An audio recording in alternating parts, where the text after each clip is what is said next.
need, because when the establishment has gone crazy, you need some craziness to make sense of it. So join us 11 p.m. every night on GB News, the People's Channel, Britain's news channel. Now then, Lee Anderson here. Join me on GB News on my new show, The Real World, every Friday at 7 p.m, where real people get to meet those in power and hold them to account. Every week, we'll be hearing your views from up and down the country in the real world. Join me at 7 on GB News, Britain's news channel. I'm Michelle Dewberry, and I'm not here to tell you what to think. I'd much rather hear what you have to say. So, send in your opinions to gbviews@gbnews.com. Keep them clean, and you never know, I might read them out. With my panel here on Jubes & Co, we debate, we get stuck into the issues of the day on a show where all views are welcome, especially yours. GB News, the People's Channel, Britain's news channel. 2024, a battleground year. The year the nation decides. As the parties gear up their campaigns for the next general election. Who will be left standing when the British people make one of the biggest decisions of their lives? Who will rise? And who will fall? Let's find out together. For every moment, the highs, the lows, the twists and turns. We'll be with you for every step of this journey. In 2024, GB News is Britain's election channel. Join us every night on GB News at 11 p.m. for Headliners, which is 3 top comedians going through the next day's news stories, which is exactly what you need, because when the establishment has gone crazy, you need some craziness to make sense of it. Headliners. You don't have to bother reading the newspaper. We've got it covered for you. Every night at 11 p.m. and repeated every morning at 5 a.m. We won't send you to sleep like some of the other paper review shows out there. So join us 11 p.m. every night on GB News, the People's Channel, Britain's news channel.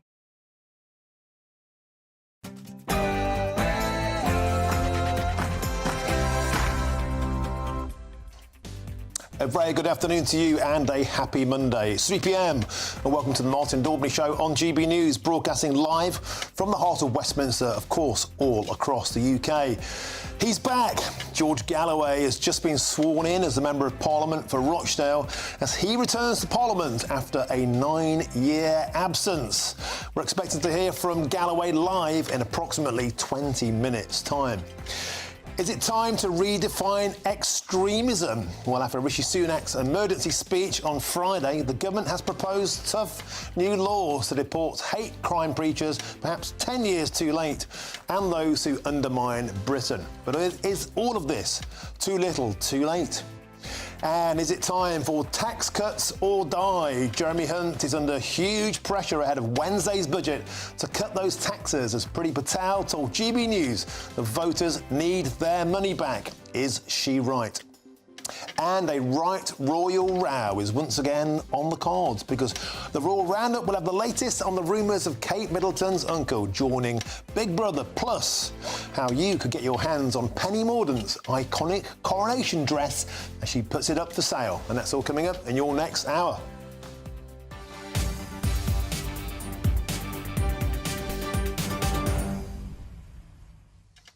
Welcome to the show. Hope you had a fantastic weekend. We've got a massive week ahead and we've got loads starting in Parliament today. Galloway is back. But is he a monster of Westminster's own making?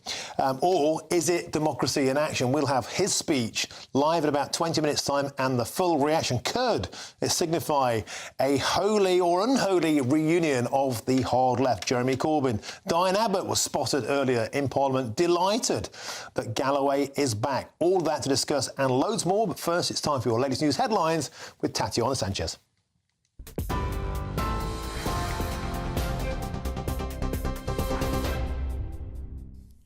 Martin, thank you and good afternoon. Your top stories from the GB newsroom. The Chancellor says he wants to move the UK to a lower taxed economy, but will only do so in a responsible way. Jeremy Hunt made the comments while visiting a plant in Wiltshire, where he also announced a £360 million funding boost for manufacturing. Income tax has reached an historic high, and while promising some cuts, the Chancellor has been trying to temper expectations ahead of Wednesday's budget. We do want to move to a lower taxed economy, but we're only going to do so in a way that is responsible and recognises that There are things that taxes pay for, that we couldn't cut taxes by borrowing. We'll do so in a responsible way. But if we can spend money on public services more efficiently, then that will mean less pressure on taxpayers. Former Home Secretary Dame Priti Patel says the government also needs to be more efficient when it comes to spending. We have over 500,000 civil servants. Now, even to shave a degree off that would cut public expenditure by at least £1 billion, and that would be great. Back again in 2010, 2016, we had under, I think, around 400,000 civil servants, and that saved a significant amount of money. The spending, the costs alone, I think, came down to something like £11 billion. This is where we have to be again, to be an agile government that's fit in the sense of financially sound money, conservative principles, but actually making sure the public keep more of their money.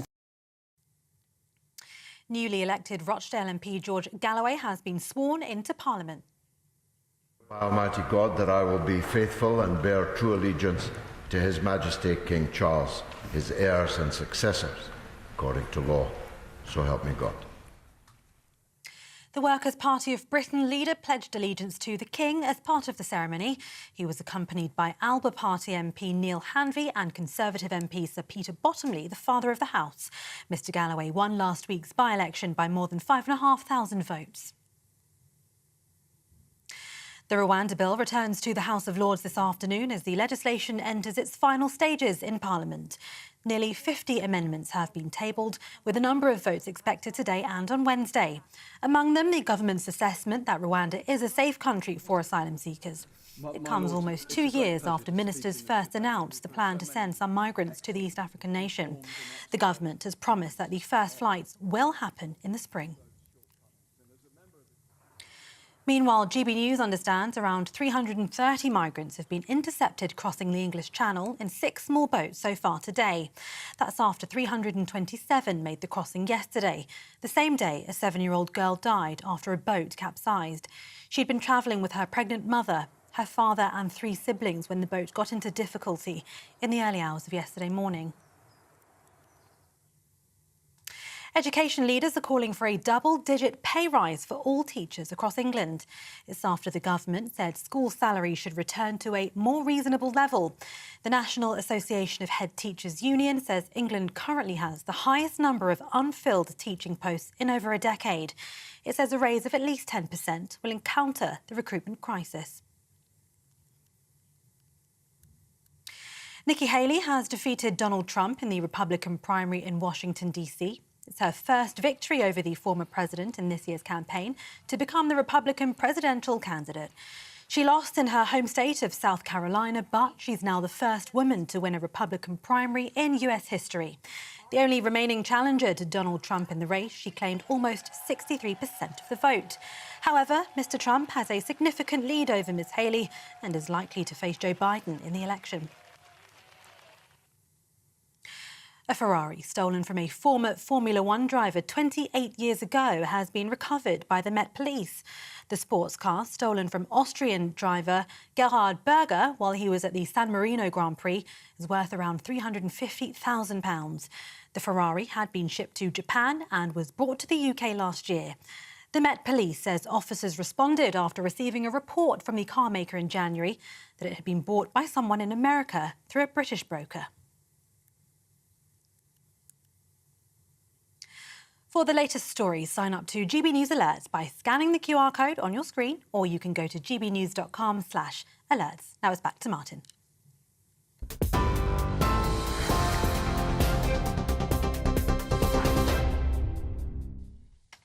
Thank you, Tatiana. Well, we've got a cracking week ahead, and let's get stuck in. And there's only one place to start, and we start this hour with reports that ministers are becoming increasingly concerned by what they see as a threat from groups determined to undermine Britain's democratic system. And it follows a speech by Rishi Sunak last week, prompted by a surge in anti-Semitism since the Hamas terror attacks on Israel on October the 7th, and by George Galloway's shock victory in the Rochdale by-election.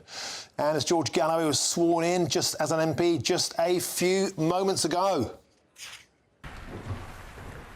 I swear by Almighty God that I will be faithful and bear true allegiance to His Majesty King Charles, his heirs and successors, according to law.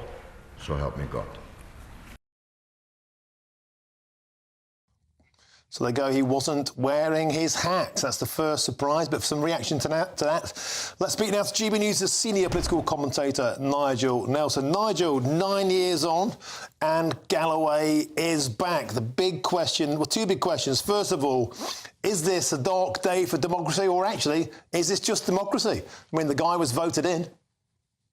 I think it's the latter, Martin. It is just democracy. I mean, you may not like the result of it. Certainly Rishi Sunak doesn't. Keir Starmer won't either. But yes, I mean, George Galloway got 12,000 votes. It was almost double the runner-up. So yes, this is the way that British democracy works. What was significant about his introduction today was that it already sparked controversy. We rather expected to see him with Jeremy Corbyn on one side and Tory MP David Davis on the other. David Davis pulled out because he didn't like what George Galloway and his party stands for.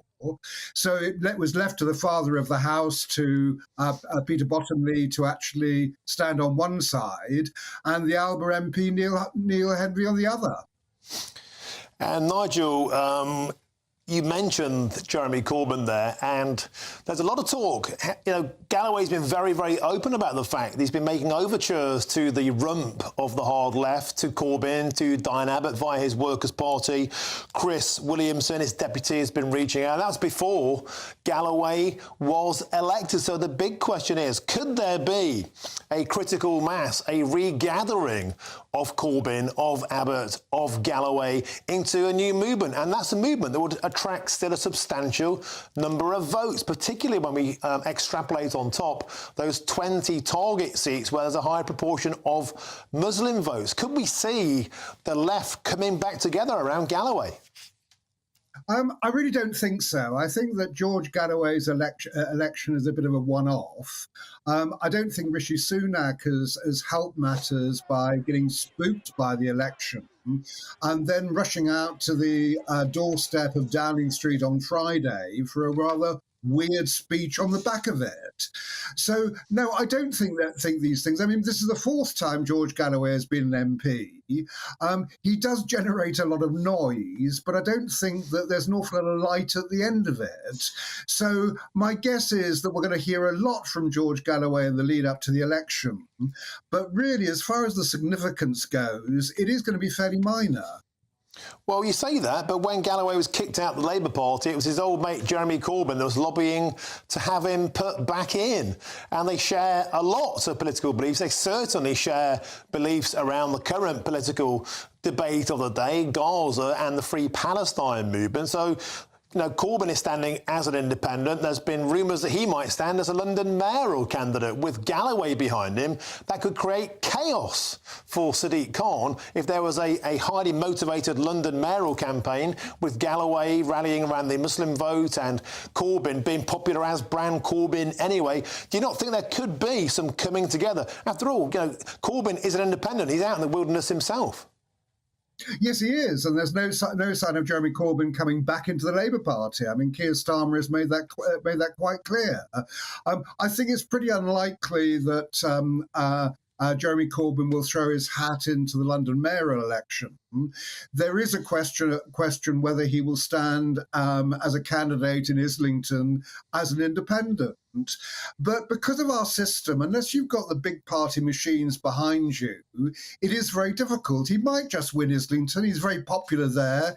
If you walk around the constituency with him, he gets mobbed by people. I mean, he is actually, he has got a very strong personal vote. But as I say, without the party machine, but in our first past the post system, I don't think either of them could get very far. Yeah, but Galloway didn't have the data, he didn't have all of that for Rochdale, and yet he won because he fought that election on a single-issue campaign. What's to stop that happening again? I think we have to think of Rochdale as a particularly peculiar by-election. So, for a start, Labour voters had nowhere to go because their candidate had lost the support of the Labour Party for anti-Semitic comments. It is significant that you ended up with a car repair shop owner, Dave Tully, coming second. And he campaigned entirely on local issues. So I don't think that we can think of Rochdale as being typical as far as by-elections go. Now, had George Galloway won against a proper Labour candidate, I might be thinking rather differently, but he didn't. And as a result of that, I still think we're giving a bit too much importance to his election. OK, well, let's see. And meanwhile, can we reflect upon Friday's extraordinary speech by Rishi Sunak on extremism, precipitated, many said, by Galloway's shock election? And Nigel, today, and we're expected to cut to Galloway's opening speech in about 7 or 8 minutes' time in Parliament. They're redefining extremism rather than people who are vocal, active opponents to fundamental British values, actions that undermine the country's institutions or values, with a firm commitment to deport hate preachers.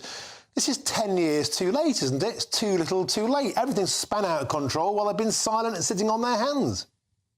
Well, we actually have laws in place to do those things anyway. So, I mean, if you want to actually stop people getting into the country, you use the not conducive to public good to do it and not give them a visa. If somebody is convicted of hate speech and ends up going to prison, we can then deport them. Now, obviously, the question about changing the definition of extremism, it's that versus the right to free speech. So depending on exactly how that one develops, we have to see. I mean, no one's against actually dealing with hate speech. No one is against stopping people coming into this country because they're a risk to our national security. But at the same time, we must allow the right to demonstrate, the right to say what you want within the law. And that's why we've got to be very careful about changing definitions of things to do that. OK, Nigel Edson, thanks for joining us. They're talking about deporting people. We've had 906 people arrive via dinghies in the last 5 days, and with 8 clear days ahead of us, that's surely set to rocket. Thank you, Nigel Nelson, for joining us. Now, moving on, it's the latest Great British Giveaway, and your chance this time to win £12,345 quid, 1, 2, 3, 4, 5 in cash, and a whole host of seasonal treats. And here's how you can make all of that yours. We're springing into spring and giving you the chance to win the seasonal essentials. First, there's an incredible £12,345 in tax-free cash to be won, plus a spring shopping spree with £500 in shopping vouchers to spend in the store of your choice. And finally, a garden gadget package to enjoy, including a handheld games console, a portable smart speaker and a pizza oven. For your chance to win the vouchers, the treats and £12,345 in tax-free cash, text GBWIN to 84902. Text costs £2 plus 1 standard network rate message, or post your name and number to GB03 PO Box 8690 Derby DE1 9TT. UK only. Entrance must be 18 or over. Lines close at 5 p.m. on Friday the 29th of March. Full terms and privacy notice at gbnews.com/win. Please check the closing time if watching or listening on demand. Good luck. Coming up, well, last week the Tories nicked the Labour policy on non-doms, and now the Labour Party, they sound like the Tories because they promised to get tough on welfare, telling young people they can expect not to live on benefits if they come into power. We'll have that after this. I'm Martin Daubney on GB News, Britain's...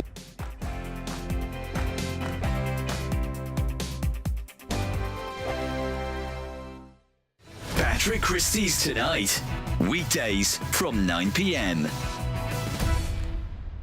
Well, to cut a very long story short, I was the chaplain in a school, and a pupil asked me to preach on how come they were told they had to accept the LGBT stuff in a Christian school. I thought that was a fair question. So I said, ultimately, no, you don't have to accept anybody else's ideas. You make up your own minds. And so on topics like the marriage being between a man and a woman, biological sex being real, gender identity not making perfect sense, therefore can't be entirely true. I said, you may adopt the church's position on that and respect the people you disagree with, but you make up your own mind, for which, as you say, I was reported to Prevent, the anti-terror watchdog, secular safeguarding authorities, the Teaching Regulation Agency, Disclosure and Barring Service, all of whom eventually cleared me, but I lost my job at the school, and that's why there's legal action ongoing. It's an incredibly powerful sermon, to be fair. What do you make of Justin Welby in his current role? I've obviously rattled off quite a few things there. I mean, you've had personal experience of feeling quite abandoned. What's your view on his position? Well, he's doing a very difficult job, in fairness to him. My personal view is perhaps he's not doing the best job of it. I'll be diplomatic about it. In a sense, I'm on the wrong side of things as far as he's concerned, I guess. Not a word of support, not a whisper from anyone in the Church of England's hierarchy for someone simply saying, you may accept the Church of England's own teaching. And I can't quite see how he can square that in his own head, but he would have to answer to that himself, I guess. I mean, the irony is that, though this is obviously through no fault of your own, the Church of England has recently baptised people who have gone on to not just be referred to Prevent, but actually commit acts of terrorism. Meanwhile, you were referred to Prevent for essentially teaching. I'm Andrew Doyle. Join me at 7 o'clock every Sunday night for Free Speech Nation, the show where I tackle the week's biggest stories in politics and current affairs with the help of my 2 comedian panellists and a variety of special guests. Free Speech Nation, Sunday nights from 7 on GB News, the People's Channel, Britain's news channel. Your weekend starts here with Friday Night Live with me, Mark Dolan, 8 till 9 on GB News. Big stories, big guests and big laughs as we get you ready for a cracking weekend. That's Friday Night Live with Mark Dolan, Fridays 8 till 9 on GB News. Bring your own drinks, the admission's free. Good afternoon, Britain. Good afternoon, Britain. Join us, Tom and Emily, To find out what's happening in the heart of Westminster. and why it matters to you. Weekdays from midday, we bring you the most compelling stories from across the United Kingdom. And from your doorstep to our inbox. That's right, we want to hear from you. GB News, Britain's news channel.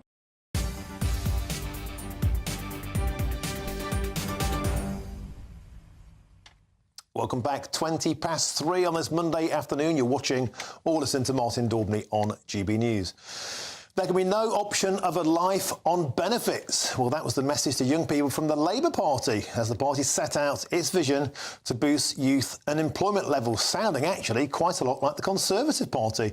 And the Shadow Works and Pensions Secretary Liz Kendall says young people will be told that they have a responsibility to take up jobs or training that will be offered under a Labour government.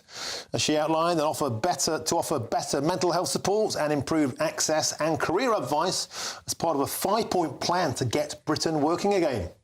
She also pointed out that 1 in 8 young people are not in work, education or training, and it was costing the British taxpayer billions of pounds in benefits, a topic we talk about a lot on this show. And joining me now in the studio in Westminster to go through this is Joe Gideon, Conservative MP for Stoke-on-Trent. And you're also the chair of the All-Parliamentary Group for Youth Affairs. That's right. So you know what you're talking about. On this particular policy, Joe, it sounds like the Labour Party are wearing the Conservative Party's policies, get young people off the dole, get them off benefits, record amounts of young people who aren't in work. Are they on the right track? Are they nicking your ideas? Well, I don't like the language that they use. I talk to a lot of young people, and I think that we have to have great sympathy for especially those young people who've come through the COVID period and they had the disruption of their school, the exams if they were there. I think we need to be more sympathetic to the fact that they have quite often mental health challenges, insecurities, and we need to work together. But no, it's not just the role of government. This is the role of business, this is the role of educators, this is the role of the community to actually provide that support so that they feel that sport is into work. 851,000 young people aged 16 to 24 who are the NEET, not in education, employment or training. That's a terrible waste of opportunity and ability. But how do you book the trend? And you mentioned COVID. During that time, a lot of young people got quite used to being paid to do nothing. The bond was broken between work and reward. Money for nothing and your kicks for free. Isn't that baked in now to their mindset? Well, this is why we need to come together to try and change it, I think. I've been particularly worried about school attendance because 1.5 million children don't attend, so they're absent for over 10% of the time.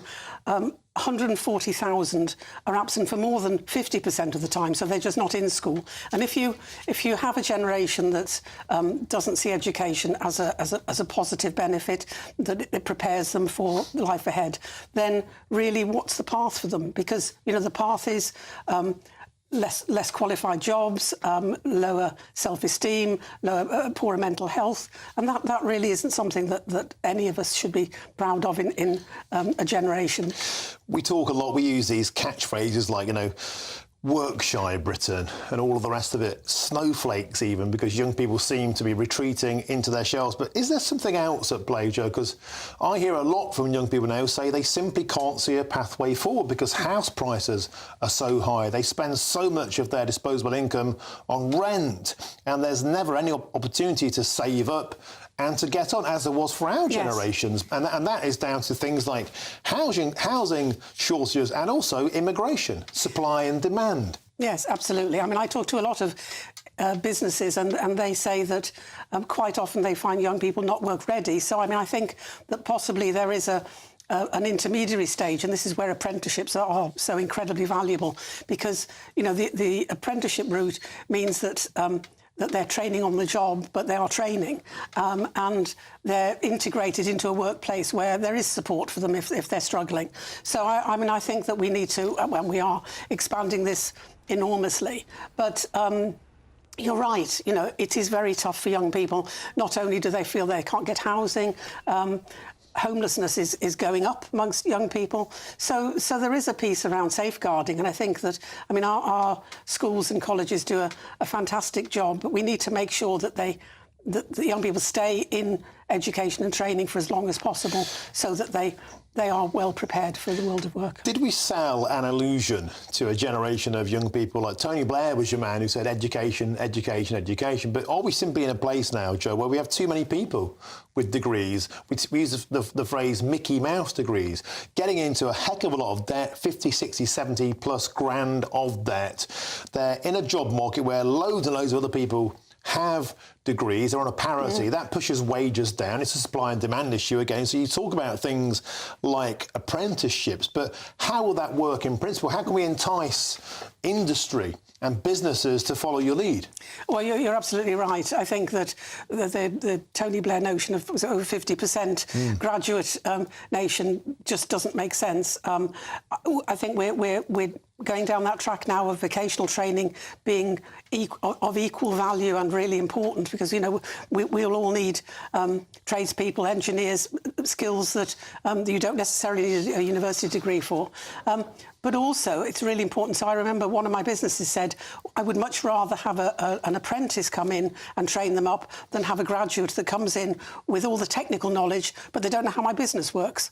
So actually, employers prefer, you know, to a certain level. And of course, you can do degree apprenticeships, so you can actually have your degree funded by your employer, so you don't come out with a huge debt. You know, so you can probably afford to buy your house earlier. So there are lots of different routes, and I think probably at the school level we need to tell people more about the different routes so that they understand that actually you don't need to create a huge debt. OK, on other matters, you're MP for Stoke. I was an MEP for Stoke. I know that area. I know it's very Brexity, very red wall. I want to talk to you about Lee Anderson. Lee Anderson made some comments last week, the week before, actually, on this show. 2/3 of Conservative Party members, a survey came in over the weekend, backed Lee Anderson. They would like to see him back in the party. Would you? I'm in the same position as the Prime Minister in that I believe that he shouldn't have said what he said. And I believe he's refused to apologise, so my view hasn't changed. But no doubt, you know, knowing your constituents in Stoke Central, probably the vast majority of people there would agree with Lee Anderson.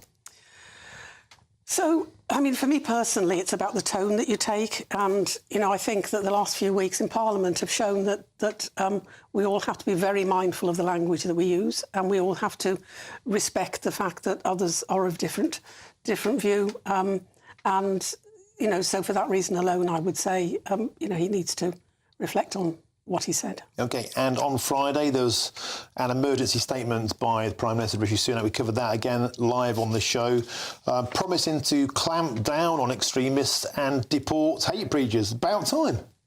Yes, absolutely. Quite frankly, you know, our democracy only works when we have respect for, you know, the principles of democracy, and when you have parliamentarians who feel that they have to behave in a different way because they're under, you know, we've had sadly members of Parliament with death threats, and you know, this is something that I think has to change, and the Prime Minister was absolutely right to call it out. Mike Freer, of course, is stepping down earlier today. In fact, we just saw him outside a short while ago. Paul Scully is also a Conservative MP stepping down. It feels like there's a pattern emerging, a sad pattern, where good people, good public servants just think politics is no longer worth their time. How do we change that mentality? Well, I mean, you're absolutely right. I'm stepping down as well. Yeah. I think that that maybe this is the time to value more what we do, and also not to demonise politicians, because, you know, we're all human beings, and ultimately, you know, we have families. We don't want to be threatened, and we're doing a job. It's a public service, but ultimately you have to think about your own protection and those, you know, you love. In terms of your career, briefly, if we could, Joe, how stressful is being an MP now in terms of the threats, the danger, the worries, the anxiety compared to your heritage? So, to be honest, I try not to think about the potential threats, but we had an incident in Stoke only a couple of weeks ago where the police were involved, and where... It's a council meeting, yeah. So it was a fundraiser. Yeah. And the MPs were told not to attend because the police couldn't guarantee their safety. Now, you know, that's shocking. Really is shocking. And that has to change. It has to change, yes. OK. Joe Gideon, thank you very much for joining us on the show. Always a pleasure. Now, lots more coming up on the show today. And don't forget, you can join Nigel Farage and Michelle Dewberry for a budget special in Whitehaven. Scan the QR code on your screen right now and you can join them to take part in that show, and let us know your thoughts on all of our talking points today. Email us at gbviews@gbnews.com. In particular, do you trust the Prime Minister, what he said on Friday about it's time to clamp down on extremism, it's time to clamp down on two-tiered policing? Well, I've got some footage after this showing you that there was ample amounts of two-tiered policing at the weekend, and guess what? Once again, they were going soft on the pro-Palestinian protesters. But first, it's your latest news headlines with Tatiana Sanchez.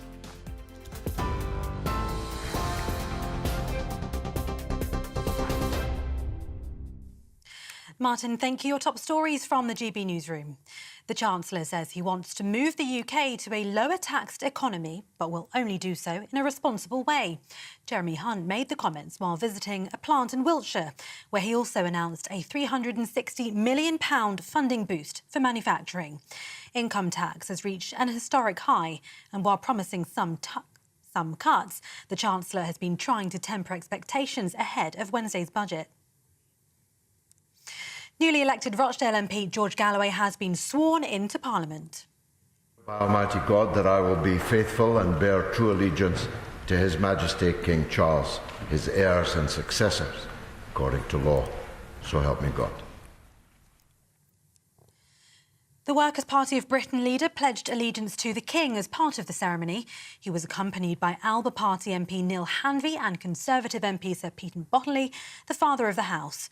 Mr Galloway won last week's by-election by more than 5,500 votes. GB News understands around 330 migrants have been intercepted crossing the English Channel in 6 small boats so far today. That's after 327 made the crossing yesterday, the same day a 7-year-old girl died after a boat capsized. She'd been travelling with her pregnant mother, her father and 3 siblings when the boat got into difficulty in the early hours of yesterday morning. And some breaking news to bring you. Donald Trump has secured a win with the US Supreme Court rejecting Colorado's bid to remove him from the state's Republican primary ballot. The justices unanimously reversed a decision by Colorado's top court to exclude him following the Capitol riots in 2021. For the latest stories, you can sign up to GB News Alerts by scanning the QR code on your screen, or you can go to gbnews.com/alerts.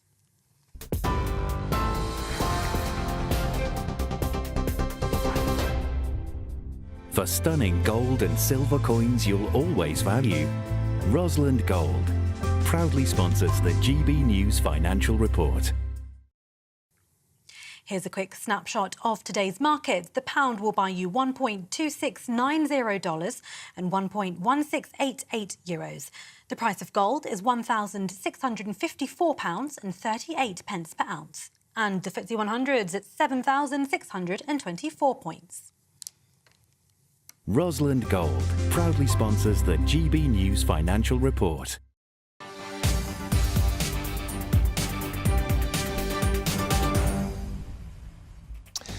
Thank you, Tatiana. Now, there's loads more coming up on today's show. Can possible tax cuts save the Tory party's chances at the next election? Well, Priti Patel certainly seems to think so, or is that she hopes so? I'm Martin Daubney on GB News, Britain's news channel.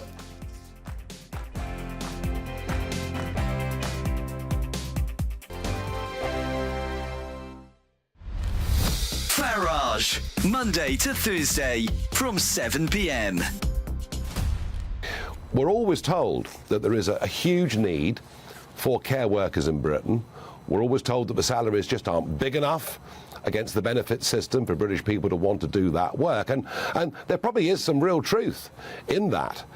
And yet, if up to 25% of those that come are acting illegally, and it would seem, up until now, that in some areas, foreign care workers come in, but bring in almost the same number of family members with them, that we need to have a proper debate about this. I'm very pleased to be joined by Mike Padgham, chair of the Independent Care Group. If I accept those arguments for a moment, how can it be that the system is so lax that up to 25% are found by the Inspector of Borders and Immigration to be working illegally? Well, good evening to you, Nigel. It was good to join you. I mean, those figures are shocking to me. When I looked at it today, when I saw that 275 visas had been issued to a care home that didn't even exist, and a further over 1,000 people joined a company that only had previously 4 staff in it, it makes me wonder the bureaucracy of the Home Office didn't think to check that these companies exist in the first place, because it should be quite straightforward. If people are providing care, they're regulated by the Care Quality Commission. It's a simple phone call to check and double check. Sadly, there seems to have been very many loopholes at the beginning. I believe that's been tightened now, but I can't understand it, because all the providers that are doing it in the proper way have to go through quite a rigmarole to actually get approved, and it takes months. So it beggars belief that this has happened and people have been approved for a company that doesn't even exist. Join us every night on GB News at 11 p.m. for Headliners, which is 3 top comedians going through the next day's news stories, which is exactly what you need, because when the establishment has gone crazy, you need some craziness to make sense of it. So join us 11 p.m. every night on GB News, the People's Channel, Britain's news channel. Now then, Lee Anderson here. Join me on GB News on my new show, The Real World, every Friday at 7 p.m, where real people get to meet those in power and hold them to account. Every week, we'll be hearing your views from up and down the country in the real world. Join me at 7 on GB News, Britain's news channel. Every Sunday from 11, join Michael Portillo. There will be topical discussion, looking at the week before and the week to come. So kick back and relax at 11 a.m. on Sundays on GB News with me, Michael Portillo. GB News, the People's Channel, Britain's news channel.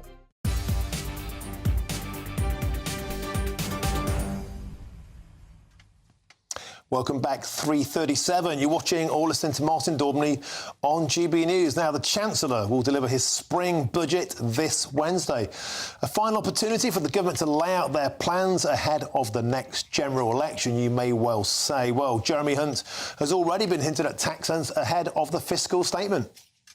We do want to move to a lower taxed economy, but we're only going to do so in a way that is responsible and recognises that there are things that taxes pay for, that we couldn't cut taxes by borrowing. We'll do so in a responsible way. But if we can spend money on public services more efficiently, then that will mean less pressure on taxpayers. Well, surely we've reached the point now where it's tax cuts or die. Well, joining me in the studio to discuss this is the man who cuts through the grease like no other. It's GB News' economics and business editor, Liam Halligan, with On the Money.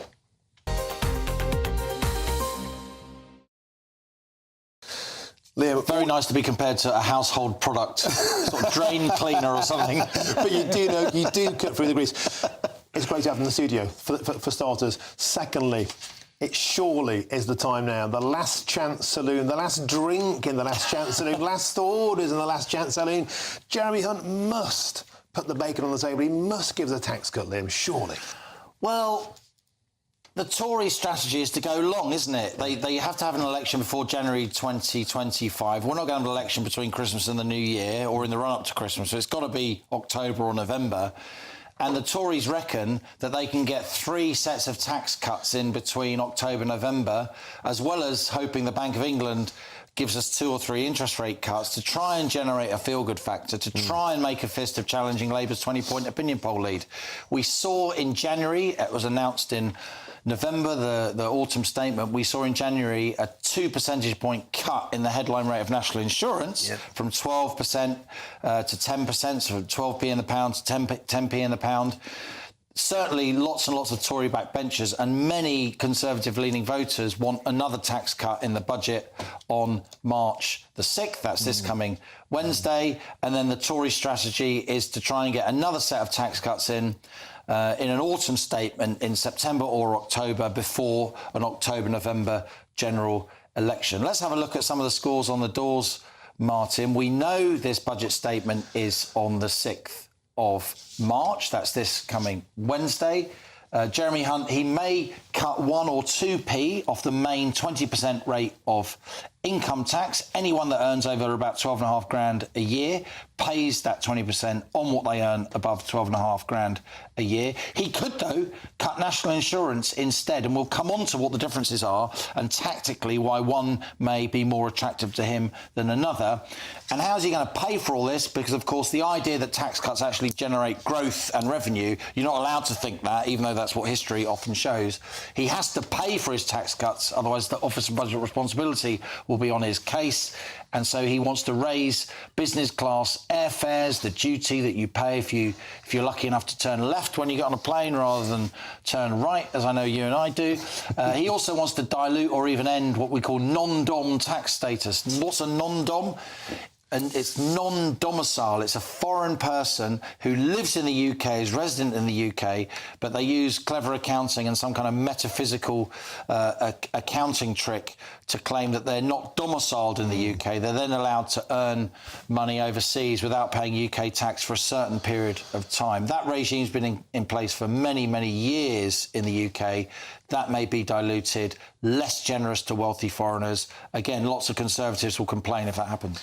And that was a Labour Party policy. It seems that's been reheated by Jeremy Hunt. Well, George Osborne, the Tory Chancellor, was the person who first tampered with the non-dom regime back in the early 2010s. He changed it so after a certain number of years, you had to pay 30 grand a year straight up and down to the tax man in order to claim non-domicile status. Labour want to be more draconian and pretty much end non-domicile status altogether. The Tories are looking for a middle way, but certainly it is a sort of Labour-light policy. So I want to ask you about the difference then, about national insurance cuts and tax cuts. Tax cuts are sexier. The electorate gets them.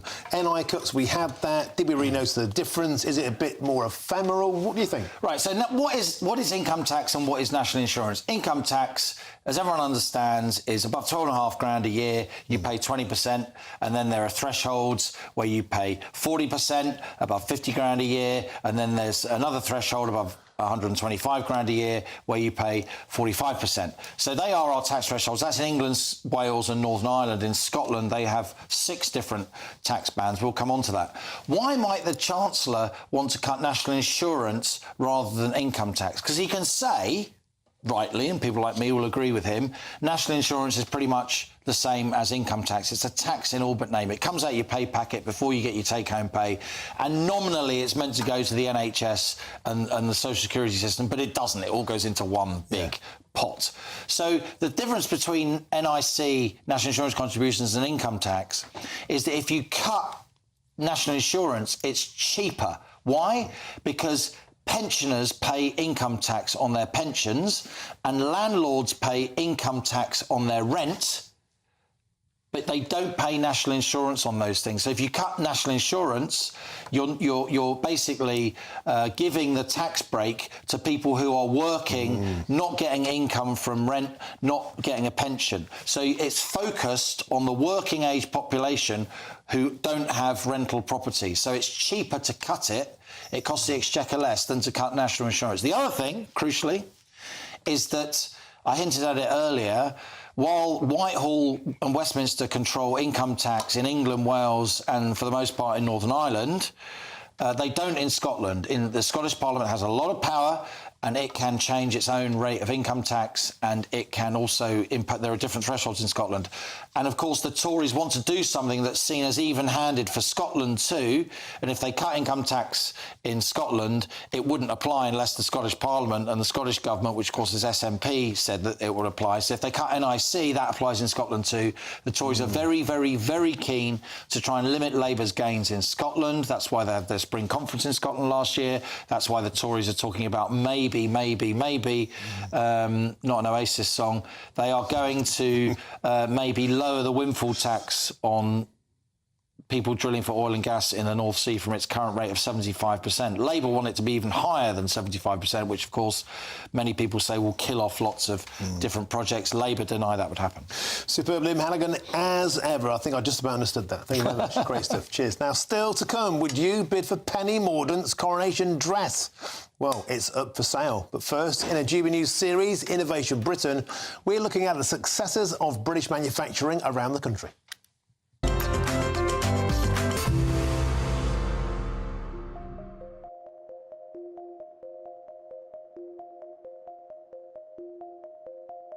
Today we are at Middlesex Aerospace in Basingstoke, and I'm joined by Lawrence Fold, the owner of the business. And I want to find out, Lawrence, why engineering is so important to the UK.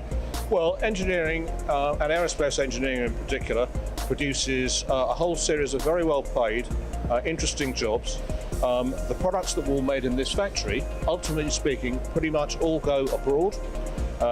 Even though they're integrated into systems in this country, but they'll wind up in Airbus, Boeing and other major aircraft facilities around the world. So exporting is really important. Are we becoming competitive globally?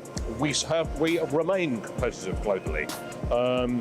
Just because areas have got cheap labour, it doesn't mean that they're very good at producing sophisticated components. And it's that we do here, is produce technology at the very high end of manufacturing. And how are we addressing the skills gap, and how important is this? We've had our own apprenticeship programme every year since 1950, so we continue to train here, train our own apprentices, and build up the skills of our own people. That's been really key to our success over the years, and as a national thing, training and education for all of our people is very important. I mean, it's very much a truth to say that if you think education is expensive, try ignorance.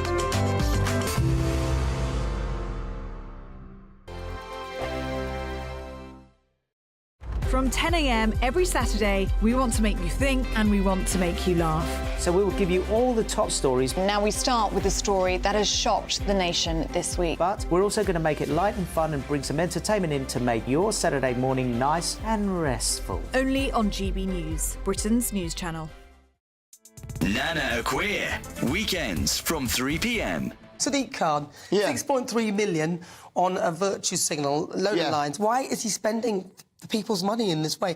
And why is nobody saying anything? I want to hear from Suzanne Hall, the potential Conservative candidate, or Howard Cox, the potential Reform candidate who could potentially take this off Sadiq Khan. Why are they not speaking? This is ridiculous. Well, it was sprung on everybody. Did you know about that? I didn't know about it. Nobody knows. So they're spending this money. They're spending £6.3 million, and no one knew about it. Where's the press? Where are the public consultations? No one knew. I think it's a good idea to rename the train lines, because all these train lines are there are like 4 of them, 6 of them, whatever, and they're all going all these different directions. And you tell someone to come, and you don't even know the name. Yeah, but 6.3 million. Listen, if he wants to give me 6.3 million to come up with some virtue signalling lines, I'd like to know which advertising agency he employed to do this, how long it took him, and why he's even done it in the first place. Why has he done this? He has done this with the virtue signalling because he's part of Team World. He's Rishi Sunak. It's this whole concept is every inclusiveness. There is no country. Nobody's English. Our own history is bad. Not my history, but whatever. The English history is bad. And it's a denial of history. It's Orwellian or something. Yeah. Not that I know about. I think it's an absolute absurdity that Sadiq Khan should be doing that. He's got a knife crime epidemic, a crime epidemic, people stealing watches off people walking down the street. Yes. You've got the burglary at an all-time high. London, a lot of people are put off by it. And this is what he spent £6.3 million on. This could have been a bit to speak as to why. He doesn't need to speak. People need to speak out and say, well, why didn't we know about this? But the idea, can I say something to you, Nana? The idea is right. It's like, for example, take the Northern Line. You know, there are 6 Northern Lines. 6 Northern Lines. 6 different Northern Lines, maybe more now, because one goes from Mill Hill East to Mill Hill. This was the overground he was... GB News, unlike other broadcasters, isn't obsessed with the London-Westminster bubble. We think there's a nation beyond the M25, and that's why we talk about the issues that matter across the land. Join me on State of the Nation, 8 to 9 o'clock, Monday to Thursday, on GB News. Daisy's listening, and you should too. Good afternoon, Britain. Good afternoon, Britain. Join us, Tom and Emily, to find out what's happening in the heart of Westminster and why it matters to you. Weekdays from midday, we bring you the most compelling stories from across the United Kingdom. And from your doorstep to our inbox. That's right, we want to hear from you. GB News, Britain's news channel.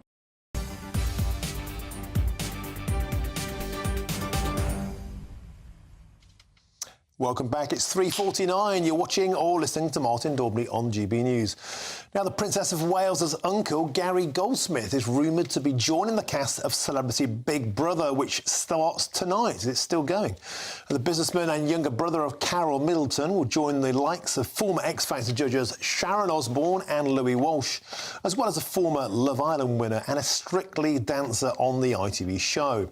Well, according to The Sun, Kate's family are not at all happy that he's participating in the show, and he's been read the Riot Act. And this comes as the princess remains out of the public eye following that abdominal surgery back in January. Well, I'm joined now by the former BBC Royal correspondent, Jenny Bond. Jenny, welcome to the show. Always an absolute pleasure. Here we go again, more headaches for the Royals. But the Sussexes seem to have set the bar around touting themselves around as semi-celebrities. Maybe he's just following in their footsteps. Well, I think he's very misguided to do so. He is either mad or bad, or, as I say, shockingly misguided. I think it is the latter. I think Gary Goldsmith himself says he's not a bad guy. He's got a good heart, and he's very fond of his niece, the princess. But this is it's so demeaning. It is so tacky. It's so tasteless of him to do this, and it's the last thing that William and Catherine would want, whatever he says. And I know, look, I've been in a reality show. I was in I'm a Celebrity, Get Me Out of Here. And I was in that jungle for nearly 3 weeks. And I know, even as a professional broadcaster, there are moments when you forget just a little bit that the cameras are rolling and that whatever you say can go out to millions of people. He has got to be absolutely on his guard, and I rather doubt he'll be able to do that. And I think these days they don't give them booze in there, do they? So he'll have that at least on his side. But let's face it, he's in there because they want some sort of gossip or dirt to be dished on the Royals. Well, they certainly want him to, yes, they want him to sing like a canary, I suppose, but I don't think he's going to do that. I just think there might be moments when his judgment lapses. Well, I think he's had a big lapse of judgment in even going in the House. I cannot see any good is going to come out of it. He's clearly fallen out with his sister, Carol Middleton, over this. I think the whole family is furious with him. And why is he doing it? The man is a millionaire. He has everything he wants, one assumes, in life. Is he craving some kind of celebrity? This is celebrity Big Brother. Well, his only claim to fame is the fact that his niece is a future queen. And that's quite a claim, I have to say, but does that make him a celebrity? I really don't know. OK, well, all eyes will be on that. Thank you, Jenny Bond, for joining us. As ever, superb. Now in more royal-adjacent news, Penny Mordaunt has said she's planning to sell her coronation dress for charity because it has become so recognisable that she won't ever be able to wear it again. She will sell that magnificent teal-caped gown that stole the show last May to fund projects in her Portsmouth North constituency. And I'm joined now by our royal correspondent, Cameron Walker. Cameron, a brilliant idea, I think, because, of course, she's trying to raise money for that statue in her constituency to mark the ending of the slave trade. Yeah, I mean, it was such an iconic dress, wasn't it, Martin? I think most people came away from the coronation commenting on Penny Mordaunt's dress. It's by designer Sophia, cost about £1,200 to buy, which is actually a favourite designer of the Princess of Wales, so a bit of trivia for you. But yes, as you said, Penny Mordaunt, president of the Privy Council, has now decided to sell the dress to fund projects in her constituency. She was giving an interview to the Sunday Times magazine over the weekend. Portsmouth North is her constituency. And as you said, one of those projects is reportedly trying to raise money for the West African Squadron memorial statue that most men who lost their lives trying to enforce the ban on slavery. So that is one of the projects which could perhaps do quite well for Penny Mordaunt. But in that interview, which I found quite funny, was that she'd said she would never be able to wear that dress again unless she was going to a fancy dress party dressed as herself. So perhaps a little bit of humour from Penny Mordaunt there. But it is an iconic moment now in British royal history. In many senses, Cameron, it's up there with some of the greatest pieces that Princess Diana used to wear. Yeah, exactly. And the fact that she was holding a 3.6 kilogram sword of state at the same time, I think perhaps spoke volumes. Traditionally, the Lord President of the Privy Council would be wearing these robes for the coronation, but they were designed for a man because, of course, traditionally, it would not be a woman in that role, and Penny Mordaunt was the first. So she wanted something that wasn't going to be just a dress, but wasn't going to upstage the royals with particular robes. So this is what she came up with the embroidery. Great stuff, Cameron Walker. Thank you as ever. It's a magnificent dress and a fine cause. Now, there's plenty more still to come on today's show as the government pledges to crack down on extremism. Who are the threats to our democracy? Because we all know the answer to that. They said it was the far right. It's actually something far different, isn't it? But first, here's your latest weather forecast with Alex Deakin. A brighter outlook with Box Solar, sponsors of weather on GB News. Hello, welcome to your latest weather update from the Met Office for GB News. Most of us having a dank, murky old night with rain spreading its way northwards, and then a few fog patches are likely to form. The rain starts off over Wales and southwest England, but through this evening spreading into Northern Ireland, eventually into southern Scotland, across the Midlands too, and outbreaks of rain across eastern England by the end of the night. As it clears, it will turn quite murky and misty, a few thick fog patches likely over the Midlands and eastern England by dawn. And as the skies clear over Wales and southwest England, some pockets of frost are possible as well. So a bit of a mishmash on Tuesday morning. It's a dull, murky, dank start over eastern England and eastern Scotland. A few mist and fog patches lingering through the morning. Should brighten up in many places, but some showers in the southeast. They could be on the heavy side. Some early rain for Northern Ireland, brighter here come the afternoon, but that rain will spread into western parts of Scotland. In the sunny spells, feeling a bit warmer than today, probably. The wind's a bit lighter as well. Temperatures getting up to 10, 11, maybe 12 Celsius. Wednesday also starts cold, in fact, a more widespread frost likely. Staying fairly cloudy in eastern England, a few showers here and there, but much of the west set to have a dry and a fine day on Wednesday with some decent spells of sunshine. Temperatures sticking in single figures where it stays rather drab, but with a bit of sunshine further west, 10 to 12 Celsius likely. That's all for now. That feeling inside. From boxed boilers, sponsors of weather on GB News.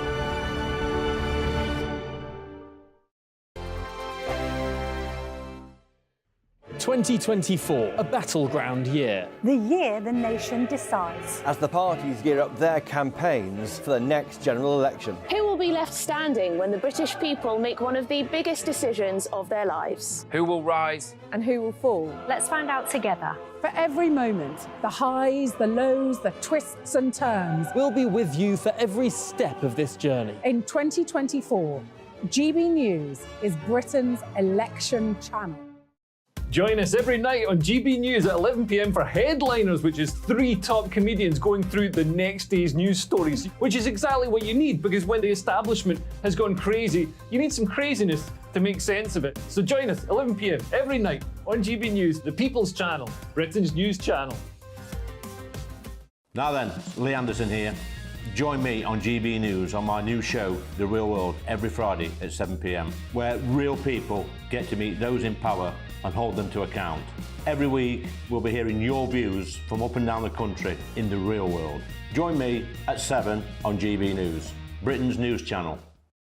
Every Sunday from 11, join Michael Portillo. There will be topical discussion looking at the week before and the week to come. So kick back and relax at 11 a.m. on Sundays on GB News with me, Michael Portillo. GB News, the People's Channel, Britain's news channel. Big news, big debates, big opinion. Patrick Christie's Tonight is the week's biggest show. Every weekday, 9 to 11 p.m, we've got the inside track on the day's top stories. There'll be sharp takes you won't get anywhere else. We will set the news agenda, not just follow it, and I want to bring you along for the ride.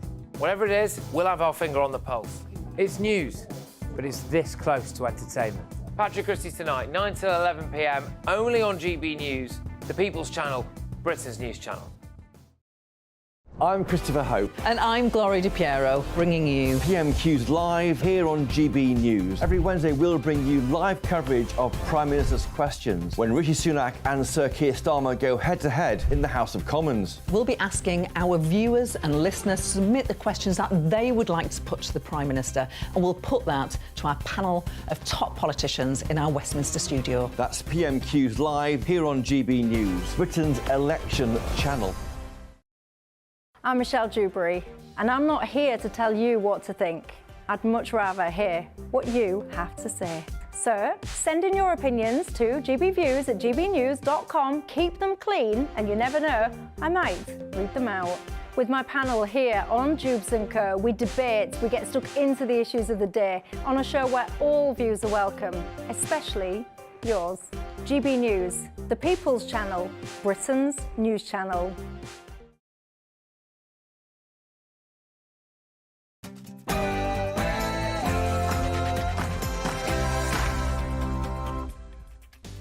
A very good afternoon to you. It's 4 p.m. Welcome to the Martin Daubney Show on GB News, broadcasting live from the heart of Westminster, all across the UK. On today's show, he's back.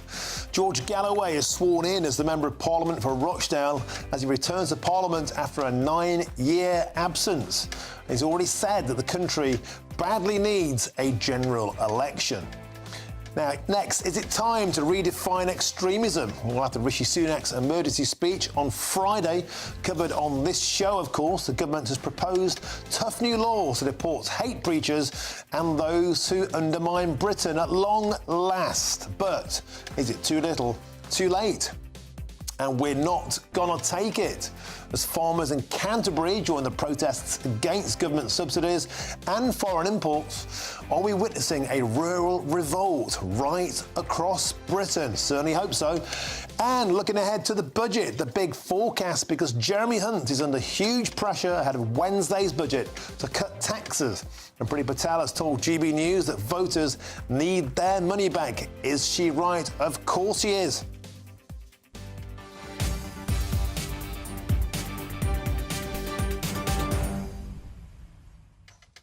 Welcome to the show and a very happy Monday. It's a pleasure to have your company. Get in touch with me, please. Email me at gbviews@gbnews.com, all the usual way. Later in the show, on the 200th anniversary of the RNLI, I'll show you an exclusive, shocking video that shows the RNLI operating basically as a taxi service to dinghies, to illegals coming over the channel. Record numbers coming over this week, 906 in the past 5 days alone. Or is it uncharitable to say that about the RNLI? Are they still worthy of our support? Let me know your thoughts. But first, it's time for your latest news headlines with Polly Middlehurst.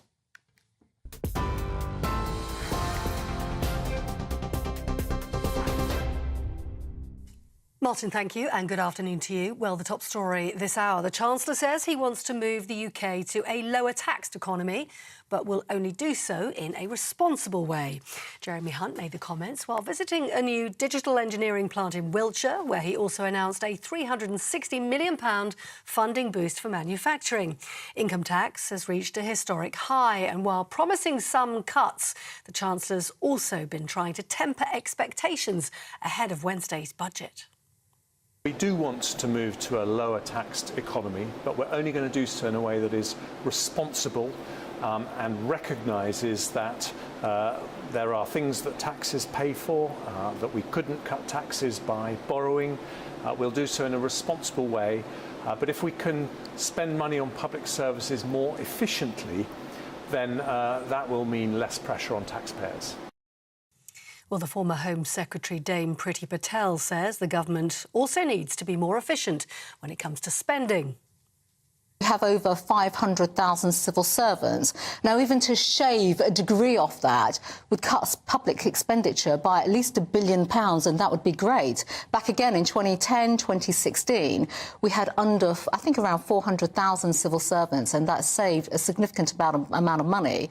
The spending, the costs alone, I think, came down to something like £11 billion. This is where we have to be again, to be an agile government that's fit in the sense of financially sound money, conservative principles, but actually making sure the public keep more of their money. Dame Priti Patel. Now, newly elected Rochdale MP George Galloway has been sworn into Parliament today. Almighty God, that I will be faithful and bear true allegiance to His Majesty King Charles, his heirs and successors, according to law. So help me God. The Workers' Party of Britain leader pledged allegiance to the King as part of the ceremony. He was accompanied by Alba Party MP Neil Hanvey and Conservative MP Sir Peter Bottomley, the father of the House. Mr Galloway won last week's by-election in Rochdale by more than 5,500 votes.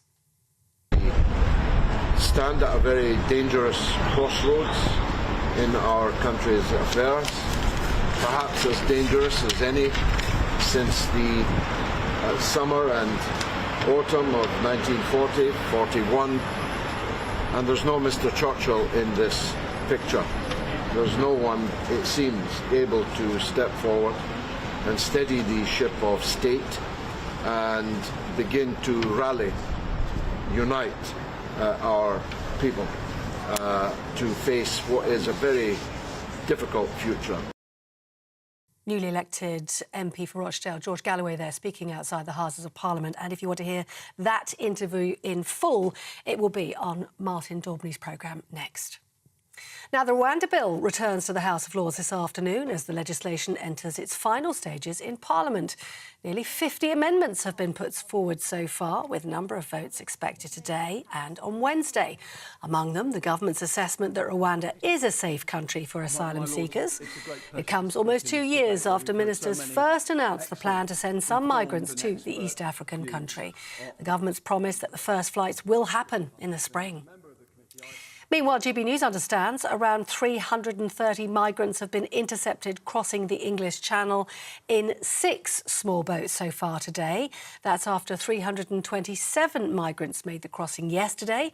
The same day, a 7-year-old girl died after a boat capsized. She'd been travelling with her pregnant mother and her father and 3 siblings when the boat got into difficulty in the early hours of yesterday morning. Now, education leaders are calling for a double-digit pay rise for all teachers across England. That's after the government said school salaries should return to a more reasonable level. The National Association of Head Teachers says England currently has the highest number of unfilled teaching positions in over a decade. It says a raise of at least 10% will counter the recruitment and retention crisis. And a Ferrari stolen from a former Formula One driver 28 years ago has finally been recovered by the Metropolitan Police. The sports car, stolen from Austrian driver Gerhard Berger, was while he was at the San Marino Grand Prix and is worth around £350,000. The Ferrari had been shipped to Japan and was brought to the UK last year. The Met Police says officers responded after receiving a report from the car maker in January that it had been bought by someone in America through a British broker. The RNLI is celebrating the fact that it has saved more than 146,000 lives as it marks its 200th anniversary. The Duke of Kent was among those to attend a service of thanksgiving at Westminster Abbey. The Royal National Lifeboat Institution was founded in a London tavern in 1824 as a service to save ships from crashing into the coast originally. For the very latest stories, do sign up for GB News Alerts. Scan the QR code on your screen or go to gbnews.com/alerts.